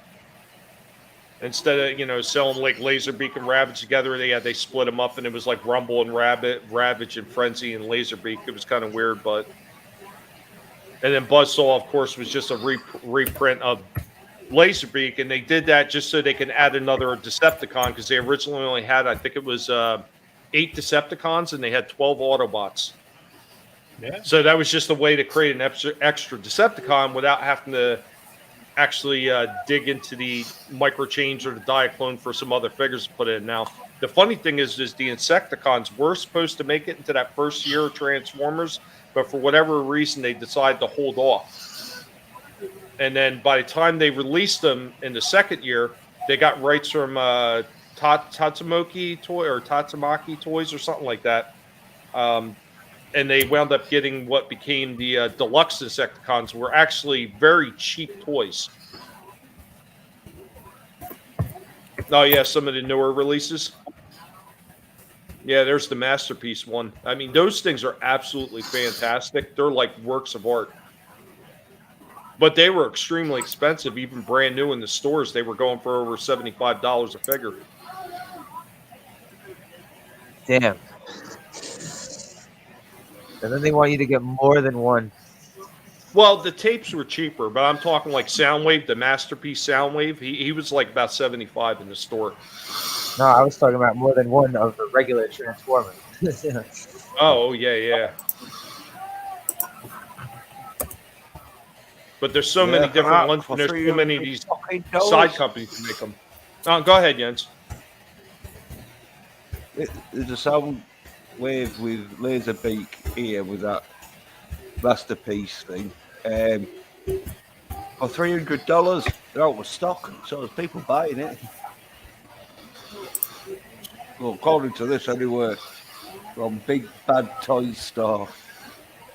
Well, their prices have been going up, like a lot of those companies, because at one point they were all kind of doing it as third party, and they weren't even licensed. And then some of them got licensed, and the minute they get licensed, they go up in price. And I had this discussion with Fat Steven, as a matter of fact. We were talking, this is about a year and a half ago, whatever it was. Actually, it might have been even closer to 2 years. They had this transforming Optimus Prime type cab to robot figure. It automatically transformed. It was like remote controlled. And there was a company, it was a third-party company that made this toy, and they were selling it, I want to say for maybe, I don't know, maybe about $100 at the most, if it was even that much. And then all of a sudden, Hasbro seen it. They were so impressed with it that they decided they wanted to license it out and put their stampings and everything and make it an official Transformer and the packaging. And then the price shot up to like close to like $300 or more for the damn thing. It might have been even a lot more than that. I forget exactly, but whatever it was, the price tag just shot up tremendously just because of the branding that wound up going on it. And that's what happened with some of these third-party toys. They were doing such a good job that Hasbro was like, okay, yeah, well, we want to license these, and we want to market them under the Transformers logo. And then all the prices started going up. Unfortunately, for some of the third-party companies that can't get a deal with Hasbro, their stuff their companies wind up getting hit for copyright laws and everything like that, and eventually they get taken down. So their figures also wind up going up in price. Vinny was talking about that with a few of the companies that make third-party toys for all these different movies and everything, how much the prices have gone up. since these companies gone after copyright issues. And I know one of them was because one of the companies did an Iron Man figure, and they did the likeness so perfect that Disney went after them, and basically that whole entire company got shut down.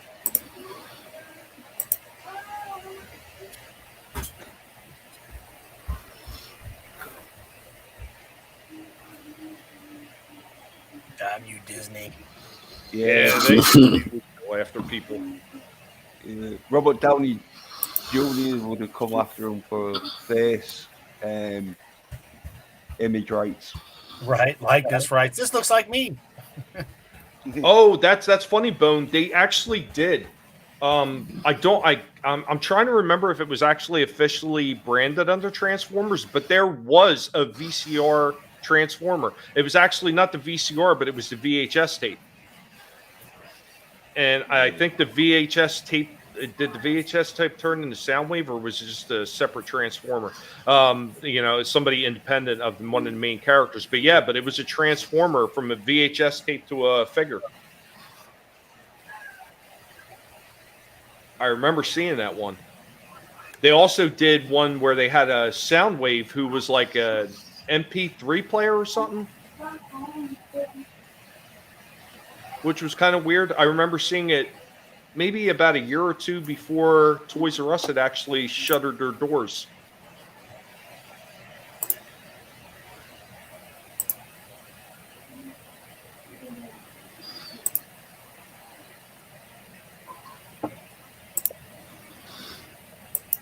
There, a VHS laser beam. There's also a mystery one. Come on, where's the one that's an LP that transforms into something? Damn it!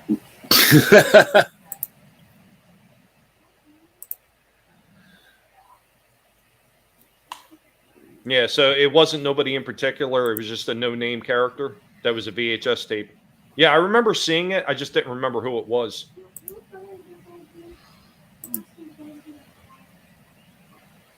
And I guess that was available at a convention or something.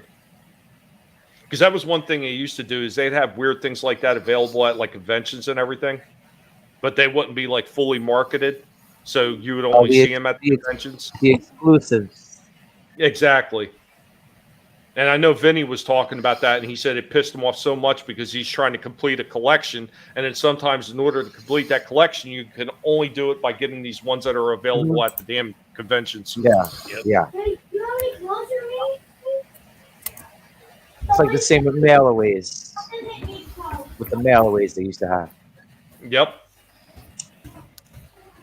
And we were talking about that before too, like Teenage Mutant Ninja Turtles, G.I. Joe, Star Wars, all of them did it. The Superpowers. Before the interwebs.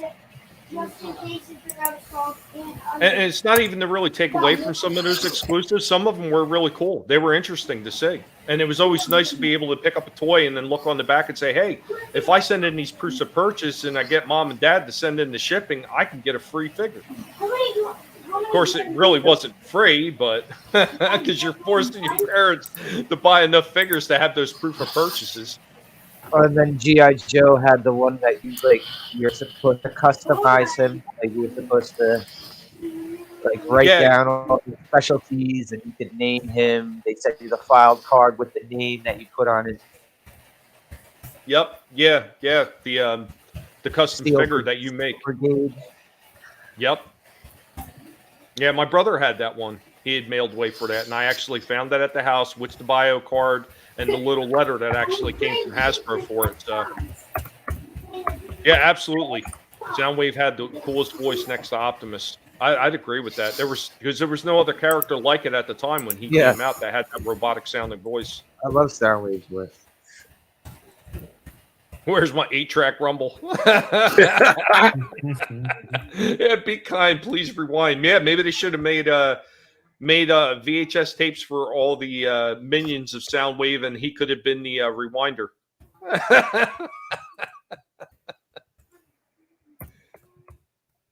Or the Autobot had the rewinder, and that was the only way to rewind. You have to be good. Be bad by not rewinding. Oh no. Chris Fisk, my G.I. Joe custom figure, code name Major Woody. Yeah, keep smashing that like button. Let YouTube know that we're here and having fun. No, I love this stuff. Yeah, and Jens was just talking about this before the stream. He's like, yeah, somehow it always winds up turning into Transformers. Yeah, if you let Tommy just talk about what he likes, it's going to end up Transformers sooner or later. Well, I mean, the man does have 7 crates. Yeah. You might like him a little. I might have a problem. Not at all. Yeah, I think I watched you spend $100 in Transformers when you were up here. Yeah. Close to it. Yeah, then complaining that he didn't have enough money to buy more. No, actually, I was complaining that they didn't have more for me to get. Oh, right, yeah. Yeah. Yeah, they'd run out of stock for you, aren't they? It's like, I made the trip here. I'm here. Yeah. I'm ready to spend money. What you mean you got no more Transformers for me? Yeah. That's it. Release the guinea pigs. Nibble, nibble, baby. Nibble, nibble. I tell you, some of the ones that I've seen, though, I mean, the prices just on these newer lines, it's crazy how much they're increasing already. And it's actually surprising to hear that some of them older ones are like losing value again. Yeah. I mean, I guess it was only a matter of time considering how bad the economy's been that some of them start losing money, but it baffles me that the newer ones are still going up. Well, because they're targeting, bro. Think about it. You're saying the older ones are losing value? Yeah. Yeah, well, that Shockwave, $99. I mean, not unless that's like a made in China one. Because if you flood the market with a bunch of them, then the OG ones, the prices go down because there's so damn many of them. And then people will go buy the newer ones because they're, they might be a little bit more expensive than what the stock ones were on shelves, but the availability's there when it's there. With the older, I'm just surprised because the older toys that I've been looking up, the prices have been going up and up and up for months. And that's why I was saying, like, most of the time when I go to look at these things, the prices are going up. But yeah, like that Shockwave for $99, like I said, unless that's like a made in China one, or it's like some kind of reissue, or maybe that's a starting price for an auction. You want? Oh yeah, yeah. Well, no, it says, let's see if there's a buy it now. Yeah, there's a buy it now. And what's the buy it? Something wrong. $99.99. There's got to be something wrong with it because look, two spaces down, the empty fucking box for Shockwave, $69. Yeah, that sounds about right. $19.99 shipping for the empty box. Right. Yeah, that sounds about right. Well, that's why I'm saying, like, because that's where you make your money. eBay doesn't charge you for shipping. There's got to be something wrong with that one. That's $99. That's what I'm saying. And you know what? It could very well could be. It could be one of the ones that was made in China because China was making the ones. I'm looking at the details, Tommy. It's a fucking reissue. A reissue. There you go. I was going to say the only ones that don't have the value or a lot of the reissues are the ones that were made in China because I know there was this Chinese company that was making the Transformers and they were making the boxes look exactly like the originals, but they were selling them for a fraction of the price point that you would expect to even pay in like a Walmart or something for a G1 reissue. Right. It was a fraction of the price, and they were selling them like crazy. And at first glance, they look like the real thing, but a lot of people that I talked to that wound up getting them, because I wouldn't buy them, they said that the plastic was so cheap on a lot of these things that they were like garbage. Like sometimes they said a couple of them just broke when they tried to transform it. I was like, yeah, I wouldn't waste my money on that. Rabbit Slug, ouchies, you have a good one. Thank you for coming in. I appreciate it. And thank you, Bone. Thank you for dropping those links. And thank you to Ancient One for also dropping the links and everybody else that has dropped links. And Chris Fisk, don't forget to drop links for Infinitale Chronicles, buddy. I don't remember seeing it. Where is it? Let people know that you're alive. Still kicking with that book, man. Yeah, That come book on, is Chris. amazing. I can't wait until he gets the second one rolling. I so enjoyed that first book. But okay, here, I'm going to do something, Jens, just for you. Since you say I only go Transformers, I got one more clip I can play.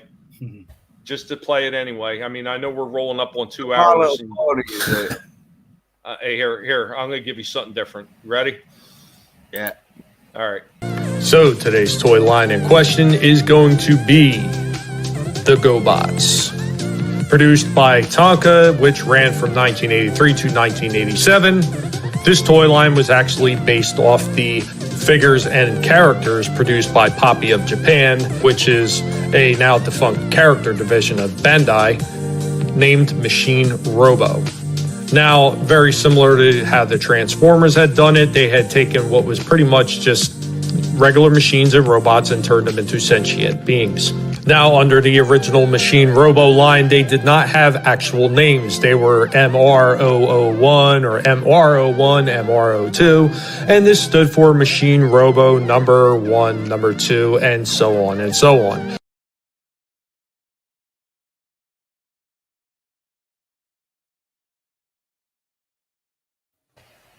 Yeah. There you go. I did something different, Jens. Robots, the kissing cousins of the Transformers. Yeah, which are basically just smaller Transformers. Another super chat, ancient one? Holy crap. Stop. A colossal sized bag of premium carrots and premium lettuce for Tom and the guinea pig. His wife and the guinea pig pup so they can week out of complete happiness. Thank you, my friend. I'm alive. Fintail Chronicles. There it is. Make sure you guys check that out. Really good book. Really awesome guy. Chris is an amazing person. I've got to know Chris over the past so many months, man. He's a really good guy, and he put out a hell of a book here. Granted, there were some things in that book that weren't up to his standards, and he's looking to outdo himself with the next one, and he's already done that in the way that he's made a lot of these other creators take notice of those standees. And he's forcing people to up their game. Matter of fact, Vinny Art had already jumped on, and he added standees to the Shadow of the Kraken series. So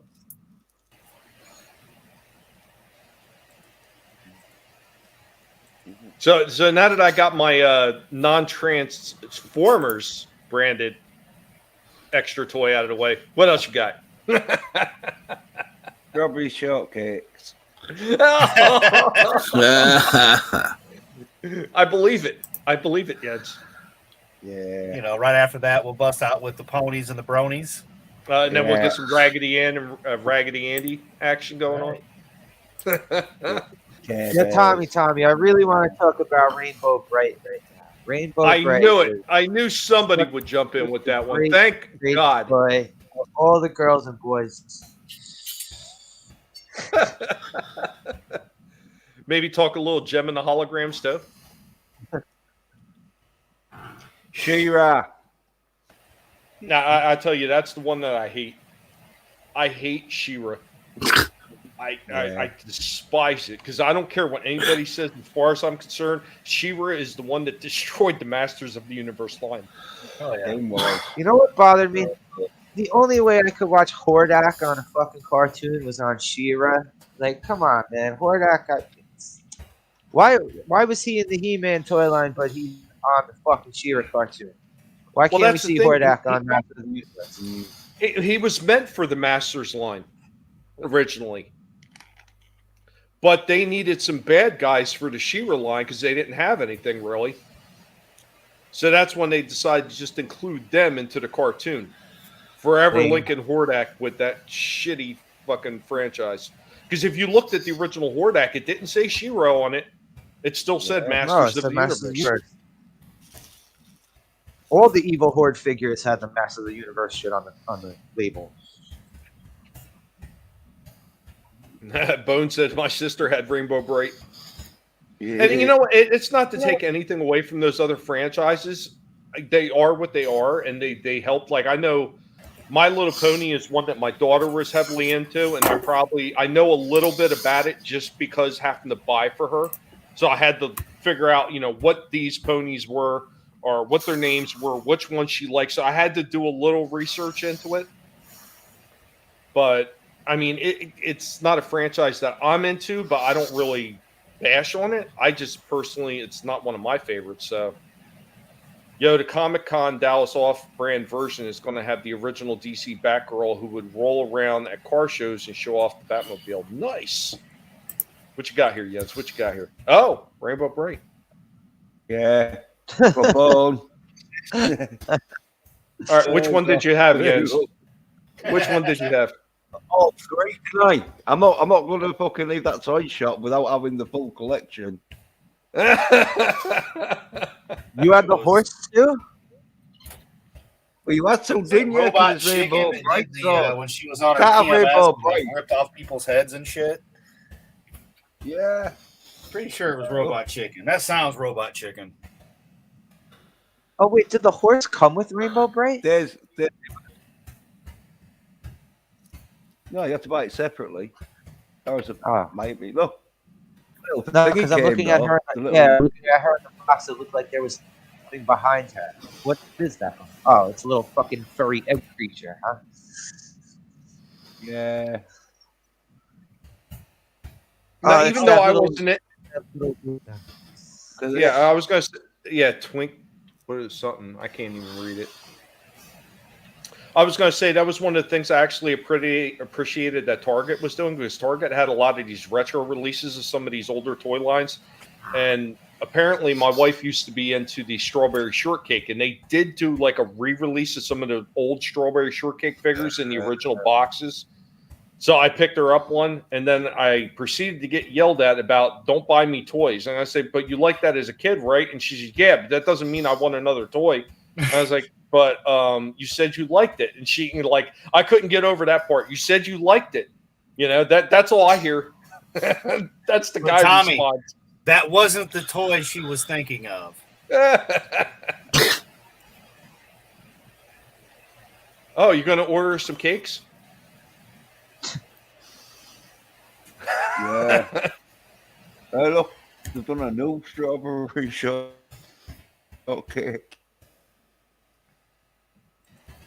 Oh, Chris Fisk, yeah, the Horde were awesome figures. The Fright Zone, the Slime Pit. Oh, was the Fright Zone the one that had the fucking glove that you wear, like that's a dragon head? He comes out and snatches the figures. Yeah, I think so. And thanks, Bone, for dropping Decepticon's link in there, too. Thank you. Appreciate that. Always appreciate all my mods and for all the work that they do. You guys make it so much easier for me. I don't have to sit there and have a second tab open and crash my computer. Well, I mean, we do know your internet. Yeah, I know. My download is what the average person's upload would be.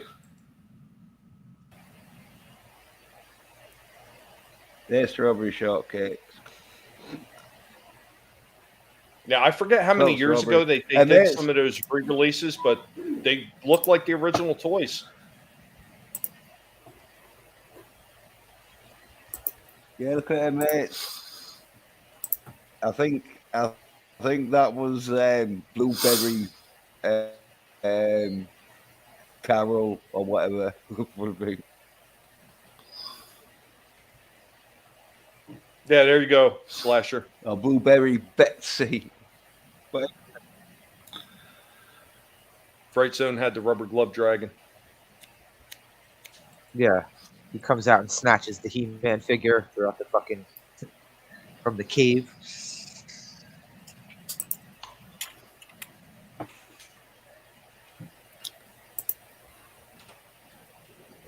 It's funny when you think about how many toys came out like in the 70s, 80s, and it just died down to what we get today, which is more classic toys. Well, that's I think the creativity left a lot of these people.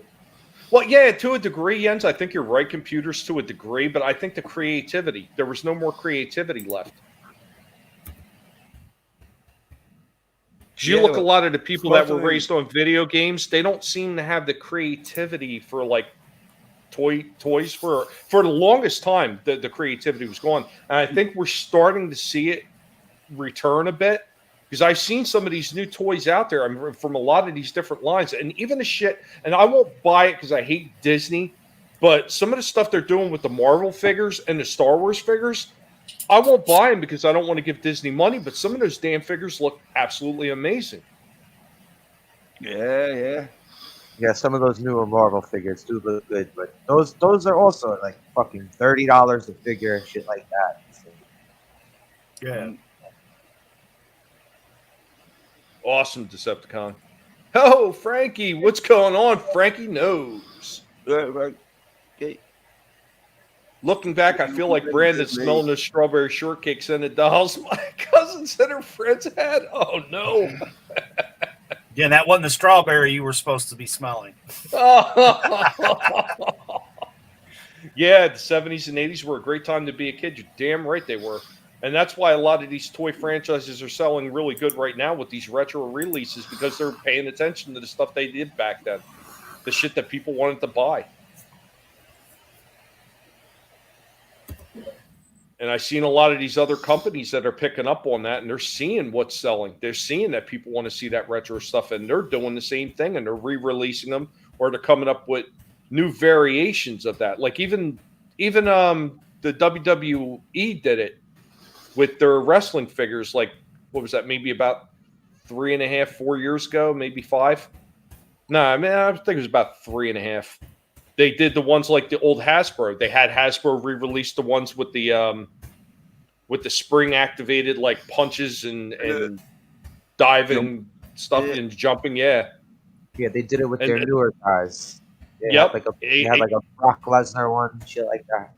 Mm-hmm. Yeah, I remember seeing AJ Styles, Roman Reigns, and what was his name? Dean Ambrose. Yeah. I think my favorite releases they did were when they did the wrestlers in the He-Man style.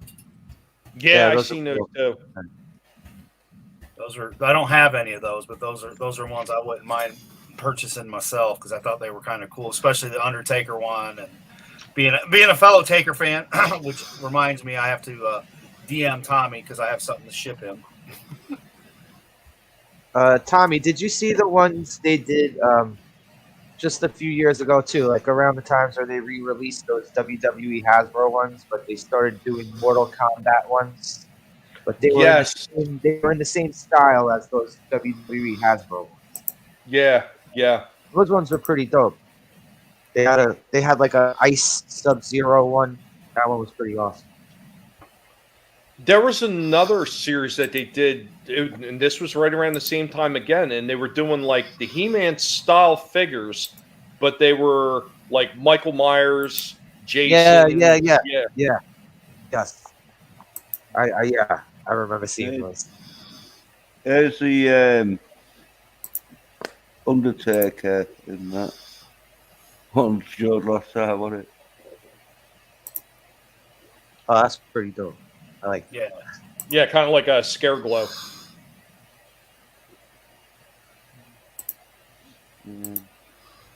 Yeah, the New Day is many faces.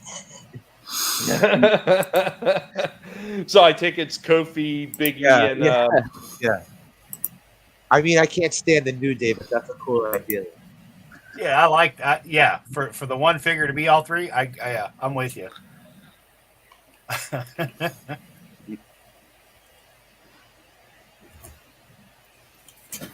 The Sergeant Frankie does some good skit stuff too. The Sergeant Slaughter one has Man-at-Arms armor. Mm-hmm. Masters of the WW Universe. Yeah, they're called. So the Masters of the Universe. They did Rey Mysterio like Stratos. Like I said, those were ones, when I caught them after the fact, because of course they'd already went through. I was like, well, that was something I would have picked up. Well, see, when I seen them though, here was the biggest problem. There's a reason why I didn't pick any of them up. The only one I kept seeing was Roman Reigns. That was the only one I kept seeing. Yeah, same. That's the shelf warmer. Yep. Yeah, he is the Jar Jar Binks of the WWE Masters line.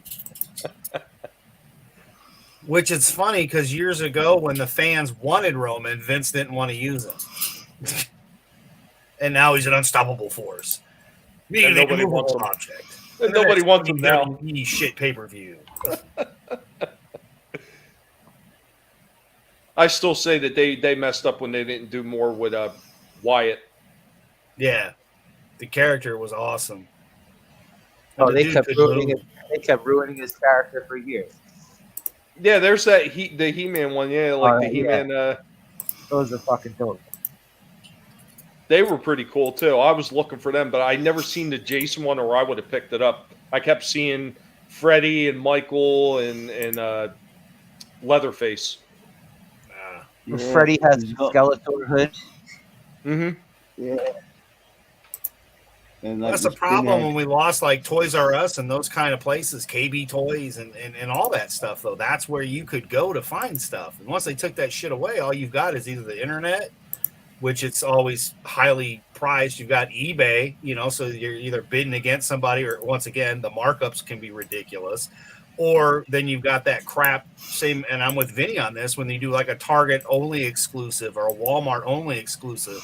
Well, not all of us go shopping all the time for toys. I mean, if there's something I'm on the hunt for, yeah. I mean, that's the problem with a lot of that stuff now, though, Adam, is you really got to be paying attention to all these different forums and everything like that, and all the latest news that is dropping, so you can keep up on that stuff. And if you don't, you're going to miss out. Oh, yeah. And Frankie, yeah, I hear you. There was a lot of older shirts from Marvel and cards that they were releasing, some of those card sets. I was suckered in because I seen they had glow-in-the-dark stuff. Like there was a Ghost Rider series of cards, and a bunch of the premium cards at the end were glow-in-the-dark stuff. And I was like, oh, I got to get this set. So Frankie knows that I would always get pulled in for the glow-in-the-dark toys, shirts, and stickers as a kid. Yeah, I got a Ghost Rider that has a glow-in-the-dark cover. Yeah, the 90s, the reboot, yeah. Didn't they do one where his head glowed in the dark, too? Yeah, they had two of them. One's a red and black cover. issue. They had the black cover, and then they had the reissue gold cover. Yeah, first print, second print. Yep. Had them both. Have them both. Rather. Yeah, I have them both too. Yep. Bought it fresh in the comic book stands in the 90s, baby. Damn. Yeah, look at that thing. I think it just looks funny as hell. I like it. I haven't run into these at the store in my neighborhood, Tom. The one that you came there, when you came up here, the one we went to. Mhm. I haven't ran into these yet. Yeah, I would have gotten the Jason one if I ever would have seen it. I'm just a sucker for the Friday the 13th stuff.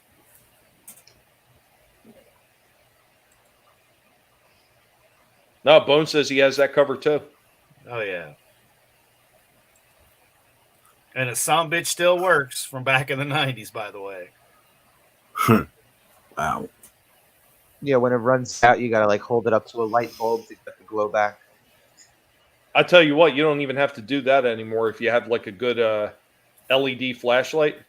Yep. Like one of those really bright LED flashlights, man, that will make anything that's glow in the dark like shine like crazy. A lot more than it would be in the sun. All right, so my brain just fried. Who was it that said that? Was it Chris that got suckered into anything that glue in the dark? No, it was Frankie. Frankie. All right, it was Frank. All right, Frankie. Well, Frankie, just so you know, they have a clear with glow in the dark in it, so you can make anything glow in the dark, brother. Wow. Cool. And it actually works really good. I put it on a gumball shifter knob, and it's just an overspray, like a clear overspray. And oh yeah, that sucker would just be glowing. It was funnier than hell. The sunlight would bake it up and glow away. Wow, $49. Jesus, those things were going for maybe what, like 12 or something in the stores, I think. Yeah, I was gonna say at least maybe 15 in stores, but yeah. No, I think that they were cheaper than the regular Masters figures. Yeah, they were a little bit cheaper because it wasn't like a big company. It was Funko that was doing it.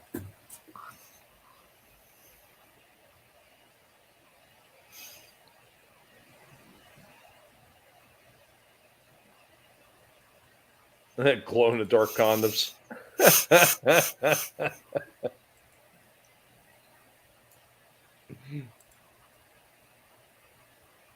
Nah, yeah, you gotta check to see if yours still glow. I guarantee it probably still does. So we were talking about the WWE ones. Did you guys see the ring? That's kind of With got like the Castle Grayskull. Though I saw the one that has the snakes on the turnbuckles, on the turn posts. Okay. I Yeah, think it they was made the one. two of them. Well, I'd seen the one that kind of looked like Castle Grayskull to a degree. They made one to look like Castle Grayskull, the other to look like Snake Mountain. Okay. Yeah. I really liked when they started doing a lot of things with the Transformers, like the they started off differentiating the mini cars that were packed in with the original 84 mini cars that were re-released. So these little mini racer cars that they were called mini spies. In order to differentiate whether they were Decepticon or Autobot, because there was no real variation on them other than colors and the styles of vehicles they put those little rub signs on there. And then they started putting the rub signs on the toys too, because there was all these companies that were copying the molds for Transformers and trying to sell them. And apparently they didn't have the tech to make those rub heat stickers. Yeah, there it is, the Castle Grayskull one. And there's the snake one in purple. Nice. Yeah, click on that one. See, look at the turn posts. That sucks. They don't have the full picture. Yeah, there you go. You see the snakes? Yeah. That's pretty cool. Oh, yeah. Oh, that's dope, too. The steps are a drawbridge. Mm-hmm. Yeah, because the Snake Mountain had that big giant bridge, that plank bridge walking around the front of it. So at the Castle Grayskull one, look, is that steps or is that actually supposed to be the drawbridge for the Castle Grayskull one? Let's see. That's not. Oh, it looks like a weapons rack. It's like a weapons rack. Yeah. Yeah, that ring isn't big enough. What's going on, Shifty? Good to see you. Welcome. But again, toys made right. I mean, those are kind of badass looking. But Freezy Freakies, were those gloves that when the snow hits them, they get like designs on them? Do you remember those, Tommy? Vaguely. They were like winter gloves that had these patterns that pop up on them when the snow hits them. Oh, yeah. I'm starting to remember now. It was like there was it wasn't the whole glove, right? It was just the like the ones like a sticker thing or something that they had on it, or a patch. Yeah.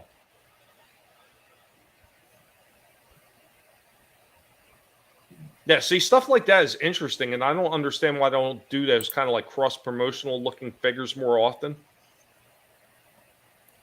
Because I look at the regular WWE figures that are sitting out there, and other than a few oddball ones, because I seen this one, I was going to pick it up, but the packaging was so damaged that I was like, I don't know if I want to mess with that. But I seen it in Target. It was like a deluxe Undertaker figure, but it was the Undertaker from the Ministry of Darkness, and this thing looked phenomenal. But it was like a $40 toy, and the packaging shit was all crushed up. I said, I'm not paying no $40 for something that looks like that. $14.99 maybe. Yeah, Zartan used that same Freezy Freaky tech. Yeah, I had a Mr. Freeze figure that did that too. The Mr. Freeze Toy Biz figure. I think his teeth are blue. What make was that Undertaker figure? Tell me. I'm not sure. It was just released recently, so it would have been a 2022 Undertaker Ministry of Darkness. So just try Undertaker 2022 Deluxe. See if it pops up. Don't worry, Tommy. I keep my eyes open in case they ever launch Amigo, because I'll be messaging you and being like, "Hey, guess what?" Because they did an Andre Amigo, which I never saw or found. And then, of course, I've got those big Migos because, well, hey, why not? Yeah. Scroll back up, Jens. Scroll back up a little bit. Just click on Deluxe. See that says showing results for Undertaker 2022 Deluxe. Just click on that. It'll probably shorten the search. I think is this it? No, that's a video game. that's Oh, like no, the that- American Badass. Oh, that's American Badass.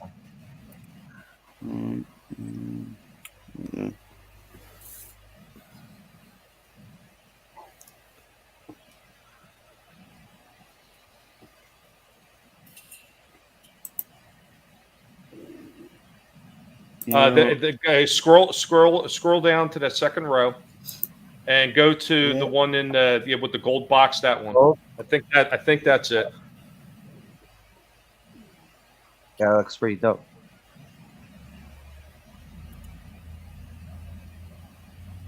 I mean, the one I seen was a deluxe version. This is not a deluxe version. I think that's the difference. But the deluxe version came with that big cape that he had. Yeah, the Lord of Darkness key. Yeah, you can see it right there. Oh, there we go. There's one with the cape and the different heads and everything. Yeah, that's the one I seen. And I was impressed with that thing because it looked so good when I seen it in person. I was like, damn, that thing looks good. $29.99 on Amazon. That's it? Yeah, that says 39, and I think that's what I thought. I seen it for 40 at the store. No, you probably did. According to this, it's the WWE Ultimate Edition action figure Wave 11. And it's got everything you're talking about. So yeah, it's right now on Amazon for $29.99. So about $10 cheaper. Delivered March 3rd to the 5th. 3 heads, couple hands. Yeah, I think I'll have to hit the missus up and say, I need you to go on Amazon. Actually, no, she gave me her password for Amazon. I could do it myself now. And I'll even be nice enough and give you the direct link because that's the kind of fella I am. Bam! Awesome. There you go. Pacific 414. It's cool to come across the stream today since I'm doing the very same stream on Saturday. Awesome. I know somebody dropped your link in there before. I'm sure if you ask one of these awesome people that got a wrench, they'll drop your link for your channel again so people can check you out on Saturday. I have to stop by for that. You have to remember to stop by. Well, that's the problem because I'm always so damn busy. I mean, it's not just YouTube. I've got a lot of other things going on that I'm doing that. It's kind of Tommy, hard like Chris Jericho, needs to put it on the list.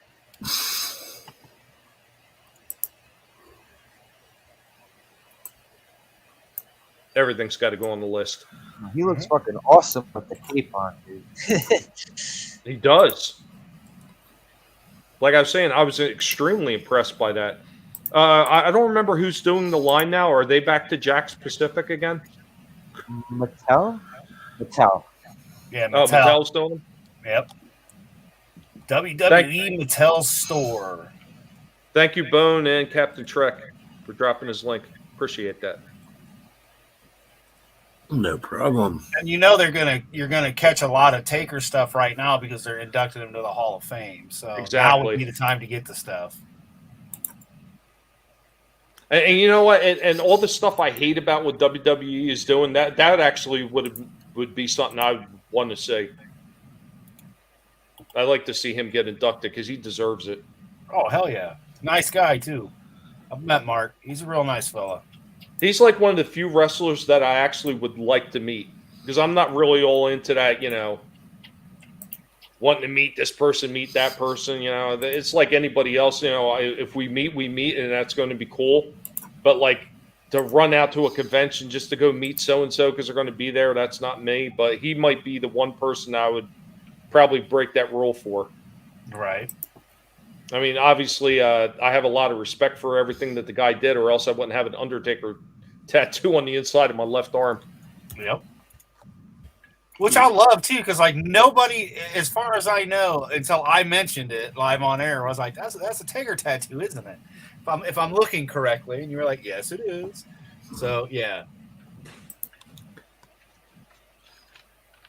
Yeah, this is the kind of stuff we're getting. I don't mind spending like $30 on. Well, like you said, even if it was 40, but if the packaging is all messed up, I'm not gonna spend that kind of money. Half off, baby.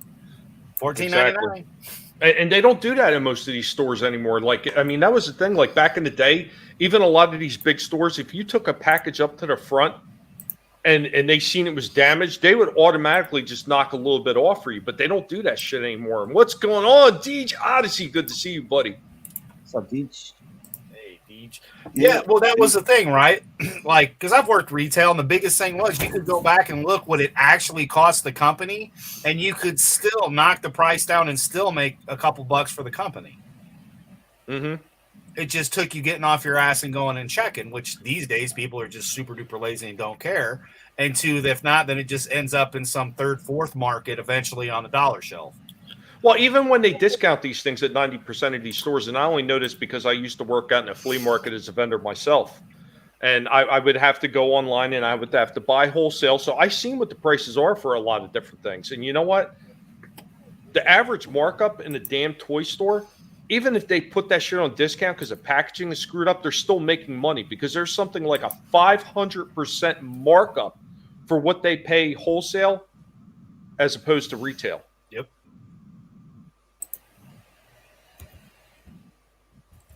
Absolutely. When he made his entrance, it was a sight to behold. Absolutely, it was. Dude, when he debuted was insane. And I mean, I saw him as Mad Mark, but when he came out as the Undertaker, mind you, he had no tattoos back then, too. Yep.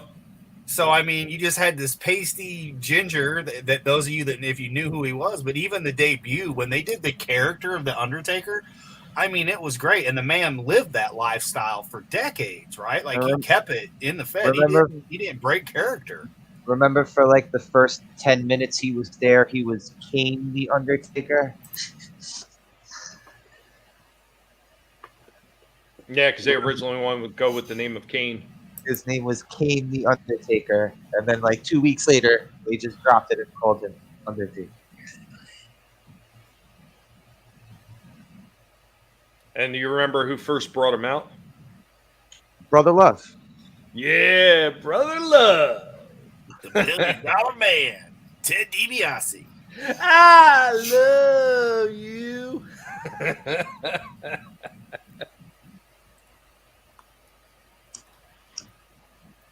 Good times, man. Absolutely good times. And, you know, like seeing figures like that, man, I love seeing shit like that. And I've seen actually a lot of other really cool figures that have come out in the past like I was saying, it's been in the past 2 to 3 years. You're starting to see these companies doing it right. Another one that I've seen that they did right, and I finally picked it up, and I will be doing a review eventually for it, and I will be showing it off on Collectible Pass with Vinny on Thursday at 7:45 Eastern, is I found the Karate Kid, Johnny Lawrence, in the skeleton costume. Nice. From the first movie. Yeah. And you know what? I was kind of hesitant about picking that figure up before. And after I got it home and I started looking, I was like, damn, that thing looks good. Holy shit. Like it's a whole cloth. It's like the old Mego. It looks like it might be a little taller than the traditional Mego though, but damn, it looks amazing. And I almost wish I would have got the Miyagi and the Daniel one that I'd seen like a year and a half ago. I wish I would have picked them up now in hindsight. Right. Smoke sesh. What about the genius? No love for him? Randy's brother. Leaping Lanny Poffo? Yep. Wait, I he thought was one when of the you were first wrestlers I ever met. They came to the Joy Center, and back in the 80s. They'd be out there peddling their wares, man. And he was out there with a Frisbee and he, wrote some stuff on it. My wicked evil ex-wife threw all that shit out, but I did have it. Tommy, when you were going to say Karate Kid figures, I thought you were going to talk about the old school ones. No. These newer ones that I've seen, extremely articulated. Remco? Those old 80s Karate Kid ones? I think so. I mean, that was a long time ago. And I didn't see a lot of them. It was kind of like the WCW ones we were talking about before, the Remco ones. You didn't see a whole lot of them. I know. I had a couple of those, the AWA ones. I had probably about like 6 of them. Yeah, but they would come in 2 packs. Those AWA figures. Yeah, but he had already destroyed himself by that point. Macho Man went extremely heavy on the freaking steroid abuse. Oh yeah. Oh yeah, I mean, that's the problem. Like in what I was saying earlier with it, it's like a lot of people act surprised, but it's like when you think about it, you know, and especially, you know, like we know ETEP, so that's somebody that actually was in the indie circuit. And when you know, you don't think about it, but when you hear, hey, that's like a car accident, 30 miles an hour, every bump you take, you don't think about that when you're watching it, right? As you get older, you kind of do, because you're like, damn, that would hurt. And then you add, you know, coke and alcohol and, you know, again, boner pills and, you know, steroids and all that kind of shit. Well, yeah, your body's gonna kind of go bye-bye. In Spider-Man, he looked way bigger than he ever did while he was fucking wrestling. he was like a brick shit house in Spider-Man. Oh yeah, Bonesaw is ready. Oh yeah, 3 minutes. 3 minutes playtime. 3 minutes and I gotta take a nap. All these steroids are wearing me out. Ooh yeah. Snap into some steroids. Well, I mean, Captain Steroids by all means has got to be Scott Steiner. Huge Steiner fan, but there he is. There's the man. There's the Macho Man for you. So yeah, there he is on the TV guide coming for you. I got you for 3 minutes. 3 minutes. Yeah. By the way, Tommy, I got this one for you. Nice. So eventually, you're gonna have to give me your address so I can mail that out to you. But yeah, that's what I got for you. It's I ended up picking up. I finished my TV guide selection here because I've had them, almost all of them, but I was missing a few here and there. And somebody just by chance happened to have an extra Undertaker that was in the pile of ones I got, and I thought, I know a certain somebody that might like this. Oh, I'd love that. I do have one. Do you remember the small books that they were releasing, like backstories of some of the wrestlers? Yeah, I do have the Undertaker one, like the little mini, like I think they're like little 6-inch little pamphlet books. Yeah, and it gives like a whole breeze through his entire career. It's pretty awesome. Well, considering you're like one of the only other huge Undertaker fans I know, I've already instructed the wife, like if something happens to me, all my Taker shit goes to you. So that includes the Undertaker Signature Series title. So yeah, there'll be a few more things for the guinea pigs to show off if something by chance happens to me. Remind you, it was the ex-wife that did it. Always blame the ex-wife. Ancient One, if you have somebody you want to try to send people over to, by all means, go ahead. I know ETEP is going to be starting up here shortly with God, what is he calling the Monday stream now? Going in Raw, baby. Going in Raw. Jesus. I get so confused because there's been so many different name changes, and I'm starting to forget which ones were name changed. Yeah. No, Monday night, going in Raw, baby. That's, well, minus the baby, but yeah, going in Raw. And I know Sporking has been doing a little stream usually on Mondays as well. I mean, I know he's still going. So, I mean, you guys got plenty of good choices out there right now of other people that are, yes, Sporking is streaming on Abenuas. That's right.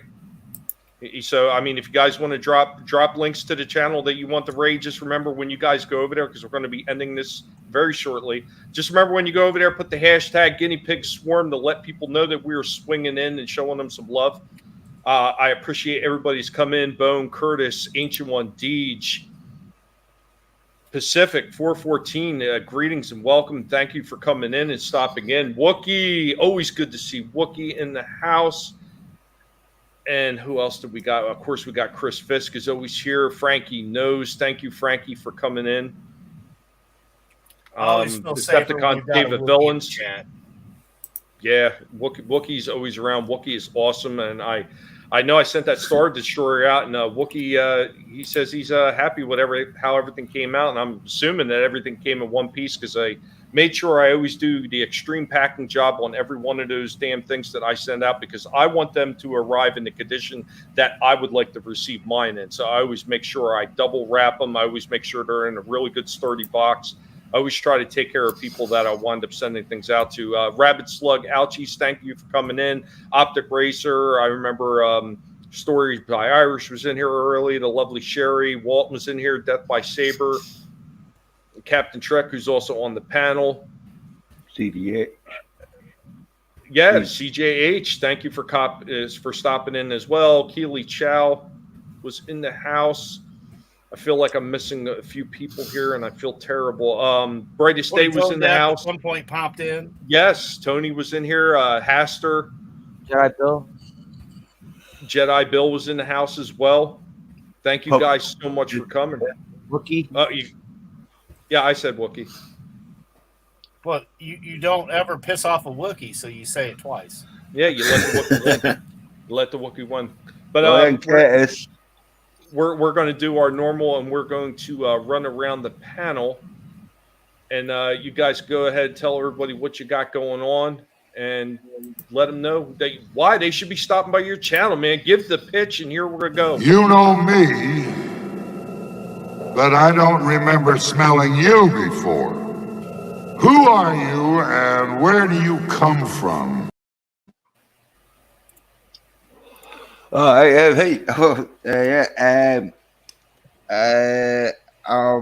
going to be doing, hopefully, a video, releasing a video.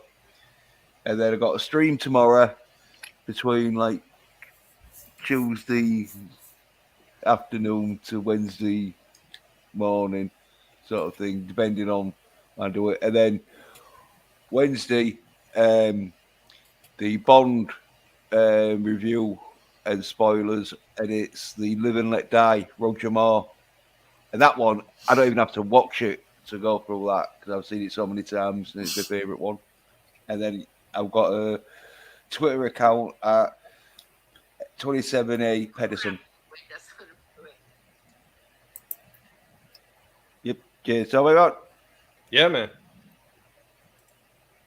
And then we got Slasher. Go ahead, Slasher. Let the good people know what you got going on. Shitty movie review on Wednesday. I took last week off, but I'll be back Wednesday. Cool. Yeah. What movie, if you don't mind my asking? Yeah. Repo Man. Nice. Starring good old Emilio Estevez. I like that movie. I do, but I do too, but it's a very stupid movie. Oh no, it's absolutely cheesy, but it's a fun type of cheesy movie. But yeah, and I'm on Twitter. Yep, make sure to stop by on Wednesday and check it out, people. Next up. Boom! Yeah, it helps when you're on the StreamYards link, doesn't it? So, the man with the plan, along with Frank in the Wiener Dog Clan, will be always hanging around with these guinea pigs, whether it's the collective or the collection, it doesn't matter. You know, sometimes people stumble over words because English is hard, but you'll have that. You'll find me here Tuesday, Clown World Review with Tony in the Monday Night War Retrospective. Wednesday, E-Type of Cooling, a place to be reviews, along with Digital Pollution if we're running. Thursday, I'll be in the chat with these two silly guinea pig lovers that love to do toy talk and more about retro toys. Always having fun with these gentlemen. Friday night, the men's room. That's where you will mainly find me every Friday, 9 p.m. Eastern Standard Time. I'm around with a bunch of guys that don't know what the fuck they're doing, and we have fun. Awesome. Thank you, Adam, for stopping in. And next and last, we got Captain Trek. Let him know what you got going on, Captain Trek. All right. Well, Monday through Friday, 6 a.m. Central to Morning Brew. Also do some other random streams at other times, sometimes on weekends. Other than that, not much going on. Yeah. In between stuff again? I just stream at random times as well. I know. I used to do that a long time ago, and I'm sure you probably heard it before. It actually helps to be able to get on a regular schedule and everything. It just makes it easier for people to find you because then they know when to expect you. But sometimes it's not bad to do the random stuff. It used to work out fairly well for JJ. God rest his soul. Well. But I want to thank everybody for stopping in. Thank all my great panelists for being up here and talking about the things that we love from the past so much. Remember, guys, never let anybody tell you what you can and can't say, what you should or should not watch, because your silence gives consent. Be sure to stop by one of those channels. And remember to drop that hashtag, the guinea pig swarm. Let them know that we're out there and we're showing them the love and we're supporting all these other awesome creators that are out there. And we'll catch y'all next time. Later, y'all.